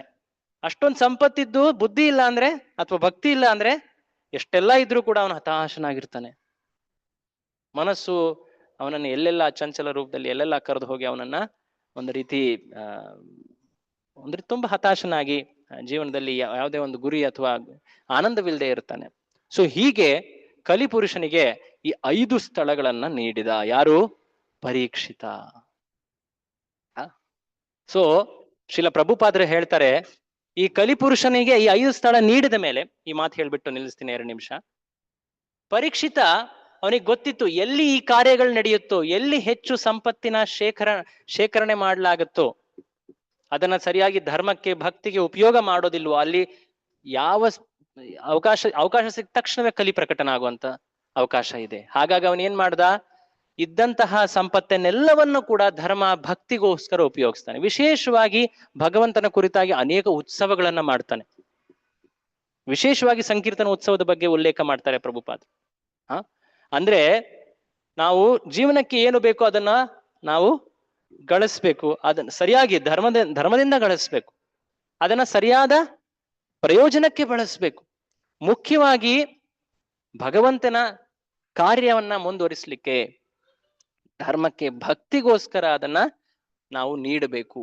ಆಗ ಆ ಸಂಪತ್ತಿನ ಶುದ್ಧಿ ಆಗತ್ತೆ. ಇಲ್ಲ ಅಂದ್ರೆ ಆ ಸಂಪತ್ತು ಅಧರ್ಮವನ್ನ ಪ್ರಜನನ ಮಾಡಬಹುದು, ಅಧರ್ಮದ ಮೂಲವಾಗ್ಬಿಡುತ್ತೆ. ನಾವು ಸಾಕಷ್ಟು ದುಡ್ಡನ್ನ ಧನವನ್ನ ಗಳಿಸ್ತಾ ಇರ್ತೀವಿ, ಆದ್ರೆ ಆ ಧನವನ್ನ ನಾವು ಸರಿಯಾಗಿ ಕಾಣಬೇಕು. ಆ ಧನದಿಂದ ಕಲಿಯ ಜನ್ಮವಾಗಬಹುದು. ಎಲ್ಲಿ ಹೆಚ್ಚು, ಅದಕ್ಕೆ ನೋಡೋದು, ಎಲ್ಲಿ ಹೆಚ್ಚು ಶ್ರೀಮಂತಿಕೆ ಇರುತ್ತೋ ಅಷ್ಟೇ ಅಧರ್ಮವು ಕೂಡ ಅಲ್ಲಿ ಬೆಳೆಯುತ್ತೆ. ಎಚ್ಚರಿಕೆ ವಹಿಸ್ಬೇಕು. ಈ ಎಚ್ಚರಿಕೆ ರೂಪದಲ್ಲಿ ಕೊನೆಗೆ ಹೇಳ್ತಾರೆ, ಈ 3 ಶ್ಲೋಕಗಳನ್ನ ಇಲ್ಲಿ ಮೆನ್ಷನ್ ಮಾಡ್ತಾ ಇದ್ದೀನಿ. 4 ಅಂಶಗಳು ಹೇಳ್ತಾರಲ್ಲ, ತಪ ಶೌಚಂ ದಯಾ ಸತ್ಯಂ ಇತಿ ಪಾದ ಕೃತೆ ಕೃತ. ಕೆಲವೊಮ್ಮೆ ಜನ ಪ್ರಶ್ನಿಸ್ತಾರೆ, ಇಸ್ಕಾನ್ ಸಂಸ್ಥೆಯಲ್ಲಿ 4 ಕಾರ್ಯಗಳನ್ನ ಮಾಡ್ಲಿಕ್ಕೆ ನಿಷಿದ್ಧ ಇದೆ, ಇದರ ವರ್ಣನೆ ಎಲ್ಲಿ ಬರುತ್ತೆ ಶಾಸ್ತ್ರದಲ್ಲಿ? ಭಾಗವತದಲ್ಲಿ ಬರುತ್ತೆ. ಅಧರ್ಮಾಂಶ್ಚೈಸ್ತ್ರಯೋ ಭಗ್ನ ಸ್ಮಯನ್ ಸಂಗಂ ದೈಸ್ತವ. ಅಧರ್ಮದ ಸ್ಥಾನಗಳು ಯಾವು? ಎಲ್ಲಿ ತಪ ಶೌಚ ದಯಾ ಸತ್ಯಯ ಎಲ್ಲಿ ಅದರ ನಾಶವಾಗಿದೆಯೋ ಅಲ್ಲಿ ಅಧರ್ಮ ಬೆಳೆಯುತ್ತೆ. ದ್ಯೂತಂ ಪಾನಂ ಸ್ತ್ರೀಯ ಸೂನ ಯತ್ರ ಅಧರ್ಮಶ್ಚತುರ್ವಿಧ. ಅಧರ್ಮದ 4 ವಿಧಗಳು ಯಾವುದು? ದ್ಯೂತ ಅಂದ್ರೆ ಜೂಜಾಟ, ಪಾನ ಅಂದ್ರೆ ಅಲ್ಲಿ ಮದ್ಯಪಾನದ ಮಾತಾಯ್ತು, ಸ್ತ್ರೀಯ ಅಂದ್ರೆ ಇಲ್ಲಿ ವೇಶ್ಯಾವಾಟಿಕೆಯ ಮಾತಾಯ್ತು, ಸೂನ ಅಂದ್ರೆ ಇಲ್ಲಿ ಪ್ರಾಣಿವಧೆಯ ಮಾತಾಯ್ತು. ಎಲ್ಲಿ 4 ಕಾರ್ಯಗಳಿದೆಯೋ ಅವು ಅಧರ್ಮದ ವಿಧಗಳು. ಅಧರ್ಮಶ್ಚತುರ್ವಿಧ. ಯಾವೊಬ್ಬ ವ್ಯಕ್ತಿ ಜೀವನದಲ್ಲಿ ತೃಪ್ತಿ ಸುಖವನ್ನ ನಿತ್ಯರೂಪದಲ್ಲಿ ಆನಂದವನ್ನ ಬಯಸ್ತಾನೋ ಅವನು ಈ 4 ಕಾರ್ಯಗಳಿಂದ ದೂರವಿರಬೇಕು. ಅಥೈತಾನಿ ನ ಸೇವೇತ, ಇವುಗಳ ವಶಕ್ಕೆ ಬರಬಾರದು. ಬುಭೂಷು ಪುರುಷ ಕ್ವಚಿತ್, ವಿಶೇಷವಾಗಿ ಧರ್ಮಶೀಲರು, ಭಕ್ತರು, ರಾಜರು, ರಾಜ, ಲೋಕಪತಿಗಳು, ಯಾವೊಂದು ಮುಖ್ಯವಾದಂತ ಹುದ್ದೆಯಲ್ಲಿರುವಂಥವ್ರು, ವಿಶೇಷವಾಗಿ ಗುರುಹು ಈ 4 ಕಾರ್ಯಗಳಲ್ಲಿ ತೊಡಗಬಾರದು. ನೋಡಿ ಎಷ್ಟು ಎಚ್ಚರಿಕೆ, ಎಷ್ಟೋ ನಮ್ಗೆ ವಾರ್ನಿಂಗ್ ನೀಡ್ತಾ ಇದ್ದಾರೆ ಸೂತ ಮುನಿಗಳು. ಇದೆಲ್ಲ ಆದ ಮೇಲೆ ಕೊನೆಗೆ ಪರೀಕ್ಷಿತನ ಆಳ್ವಿಕೆ ಹೇಗಿತ್ತು? ಕಲಿಯುಗ ಪ್ರಾರಂಭ ಆಗಿದ್ರೂ ಕೂಡ ಕಲಿಯನ್ನ ನಿಗ್ರಹ ಮಾಡಿಟ್ಟಿದ್ದ ಪರೀಕ್ಷಿತ. ಅದು ಅವನ ಮಹಾನ್ ಕಾರ್ಯ. ಕೊಲ್ಲಬಹುದಾಗಿತ್ತು ಅವನು, ಯಾಕೆ ಕೊಲ್ಲಿಲ್ಲ? ಪ್ರಶ್ನೆ, ಮುಂಚಿನ ಪ್ರಶ್ನೆ ನೆನಪಿಸ್ಕೊಳ್ಳೋಣ. ಶೌನಕರ ಪ್ರಶ್ನೆ, ಯಾಕೆ ಕೊಲ್ಲಿಲ್ಲ ನೀನು ಆ ವ್ಯಕ್ತಿನ ತಕ್ಷಣವೇ? ಅದಕ್ಕೆ ಉತ್ತರ ಏನು? ಅವನು ಶರಣಾದವನನ್ನ ಕೊಲ್ಲೋದು ಅದು ಅಧರ್ಮ ಆಗ್ತದೆ. ಹಾಗಂತ ಹೇಳಿ ಅವನಿಗೆ ಪೂರ್ತಿಯಾಗಿ ಅವನ ಕಾರ್ಯ ಮಾಡ್ಲಿಕ್ಕೆ ಬಿಟ್ಬಿಟ್ನಾ? ಇಲ್ಲ, ನಿಗ್ರಹಿಸ್ದ. ಅವನ ಆದರ್ಶ ಆಡಳಿತದಿಂದ ಅವನು ನಿಗ್ರಹಿಸ್ದ. ವಿಶೇಷವಾಗಿ ಸಂಪತ್ತನ್ನ ಭಗವಂತನ ಸೇವೆಯಲ್ಲಿ ಅವನು ವ್ಯಯಿಸ್ದ. ಅದರಿಂದ ಎಲ್ಲ ಜನರನಿಗೂ ಕೂಡ ಭಕ್ತಿಯಲ್ಲಿ ಅವನು ತೊಡಗಿಸಿದ. ಎಷ್ಟು ನಾವು ಭಕ್ತಿಯಲ್ಲಿ ತೊಡಗ್ತೀವೋ ಅಷ್ಟು ಅಧರ್ಮದಿಂದ ದೂರವಿರ್ತೀವಿ. ಇದು ನಮ್ಮ ಕೈಯಲ್ಲೂ ಇದೆ, ಅದಲ್ಲದೆ ಸರ್ಕಾರ ಅಥವಾ ಶಾಸನದ ಕೈಯಲ್ಲೂ ಇದೆ. ಬಟ್ ಶಾಸನ ಅಥವಾ ಸರ್ಕಾರ ಹೇಗೆ ಇದ್ರೂ ಕೂಡ ನಮ್ಮ ಜೀವನದಲ್ಲೂ ಸ್ವಲ್ಪ ಕೆಲವು ನಿಯಂತ್ರಣದಲ್ಲಿ ಇದಾವಲ್ವಾ. ನಮ್ಮ ಕಾರ್ಯಗಳು, ನಮ್ಮ ಪ್ರತಿದಿನದ ಜೀವನ ಹೇಗಿರಬೇಕು ಅನ್ನೋದನ್ನ ನಾವು ಅಟ್ಲೀಸ್ಟ್ ಸ್ವಲ್ಪ ಮಟ್ಟಿಗೆ ನಾವು ನಿಯಂತ್ರಿಸಬಹುದು ಅಲ್ವೇ? ಸೊ ಈ 4 ಕಾರ್ಯಗಳಿಂದ ದೂರ ಇರ್ತಾ ವಿಶೇಷವಾಗಿ ಭಗವಂತನ ಸೇವೆಯಲ್ಲಿ ಹೆಚ್ಚು ತೊಡಗ್ತಾ ಹೋದ್ರೆ ಈ ಕಲಿಪುರುಷನ ಪ್ರಭಾವದಿಂದ, ಕಲಿಯುಗದಲ್ಲಿ ಇದ್ರೂ ಕೂಡ, ಮಳೆ ಬರ್ತಾ ಇದ್ರೂ ಕೂಡ ಕೊಡೆ ಹಿಡಿದು ನಾವು ಮುನ್ನಡಿಬಹುದು. ಭಾಗವತ ಹೀಗೆ ವರ್ಣಿಸುತ್ತೆ. ಇದಾದ ಮೇಲೆ ಇಂತಹ ಕಲಿಪುರುಷನನ್ನ ಸೆದೆಬಡದಂತಹ, ನಿಗ್ರಹಿಸಿದಂತಹ ಪರೀಕ್ಷಿತ, ಅವನ ಜೀವನದಲ್ಲಿ ಒಂದು ಘಟನೆ ಆಗುತ್ತೆ. ಆ ಘಟನೆ ಎಷ್ಟು ಆಶ್ಚರ್ಯವಾಗಿತ್ತಂದ್ರೆ, ಪರೀಕ್ಷಿತ ಯಾಕೆ ಹೀಗ್ ಮಾಡ್ದ? ಅದು ಎಲ್ರೂ ಆಶ್ಚರ್ಯ ಪಡುವಂತ ಘಟನೆ. ಅದು ಏನದು? ಪರೀಕ್ಷಿತ ಅಷ್ಟು ಆಡಳಿತ ನಡೆಸ್ತಾ ಇದ್ದವನು ಒಬ್ಬ ಋಷಿಯ ಮೇಲೆ ಸತ್ತ ಹಾವನ್ನ ಹಾಕಿ ಒಂದು ರೀತಿ ಅಗೌರವವನ್ನು ತೋರಿಸ್ದಂಗೆ ಕಾಣ್ತು. ಅದರಿಂದ ಅವನಿಗೆ 7 ದಿನದ ಶಾಪ ಸಿಕ್ತು. ಇದಕ್ಕೆ ಕಾರಣ ಏನು? ಈ ಘಟನೆಯ ಹಿಂದೆ ಏನೆಲ್ಲ ಆಯ್ತು ಅದನ್ನು ನಾವು ಮುಂದಿನ ಚರ್ಚೆಯಲ್ಲಿ ನೋಡೋಣ. ಸೊ ಇವತ್ತಿನ ಚರ್ಚೆಯಲ್ಲಿ ನಾವು ಏನ್ ನೋಡಿದ್ವಿ? ಪರೀಕ್ಷಿತ ತನ್ನ ಆಳ್ವಿಕೆಯಲ್ಲಿ ಕಲಿಯ ನಿಗ್ರಹವನ್ನ ಹೇಗೆ ಮಾಡದ. ಆ ಪ್ರಸಂಗದಲ್ಲಿ ಪೃಥ್ವಿ ಮತ್ತು ಧರ್ಮ ಇವರಿಬ್ಬರ ನಡುವೆ ಪೃಥ್ವಿ ಯಾವ ರೂಪದಲ್ಲಿತ್ತು? ಹಸುವಿನ ರೂಪದಲ್ಲಿತ್ತು. ಧರ್ಮ ಎತ್ತಿನ ರೂಪದಲ್ಲಿತ್ತು. ಅನೇಕ ಒಳ್ಳೆ ಒಳ್ಳೆ ಅಂಶಗಳು ಬಂದ್ವು ಅವರ ಸಂವಾದದಲ್ಲಿ. ಆ ಸಂವಾದದಲ್ಲಿ ಸಾಕಷ್ಟು ಮರ್ಮ ಇದೆ ಆಕ್ಚುಲಿ, ಬಟ್ ಸಂಕ್ಷೇಪವಾಗಿ ಹೇಳಿದ್ದೀನಿ. ನೀವು ಹೆಚ್ಚ ತಿಳ್ಕೊಳ್ಬೇಕಂದ್ರೆ ಪ್ರಭುಪಾದರ ಭಾಗವತ ಗ್ರಂಥದಲ್ಲಿ 1ನೇ ಸ್ಕಂದ 16 ಮತ್ತೆ 17ನೇ ಅಧ್ಯಾಯವನ್ನ ಓದಿ. ತುಂಬಾ ಚೆನ್ನಾಗಿದೆ. ಇವತ್ತೇನ್ ಚರ್ಚೆ ಮಾಡಿದ್ವಿ 2 ಅಧ್ಯಾಯದಿಂದ ಬಂದಂಥದ್ದು. ಸೊ ಅದರಲ್ಲಿ ನಾವು ನೋಡಿದ್ವಿ ವಿಶೇಷವಾಗಿ ಪರೀಕ್ಷಿತನ ಆದರ್ಶ ಆಡಳಿತವನ್ನ ನೋಡಿದ್ವಿ. ಹೇಗೆ ಅವನು ಎಲ್ಲ ಜೀವಿಗಳ ಕಲ್ಯಾಣಕ್ಕೋಸ್ಕರ ಈ ಕಲಿಯ ನಿಗ್ರಹವನ್ನ ಮಾಡ್ದ ಅಂತ.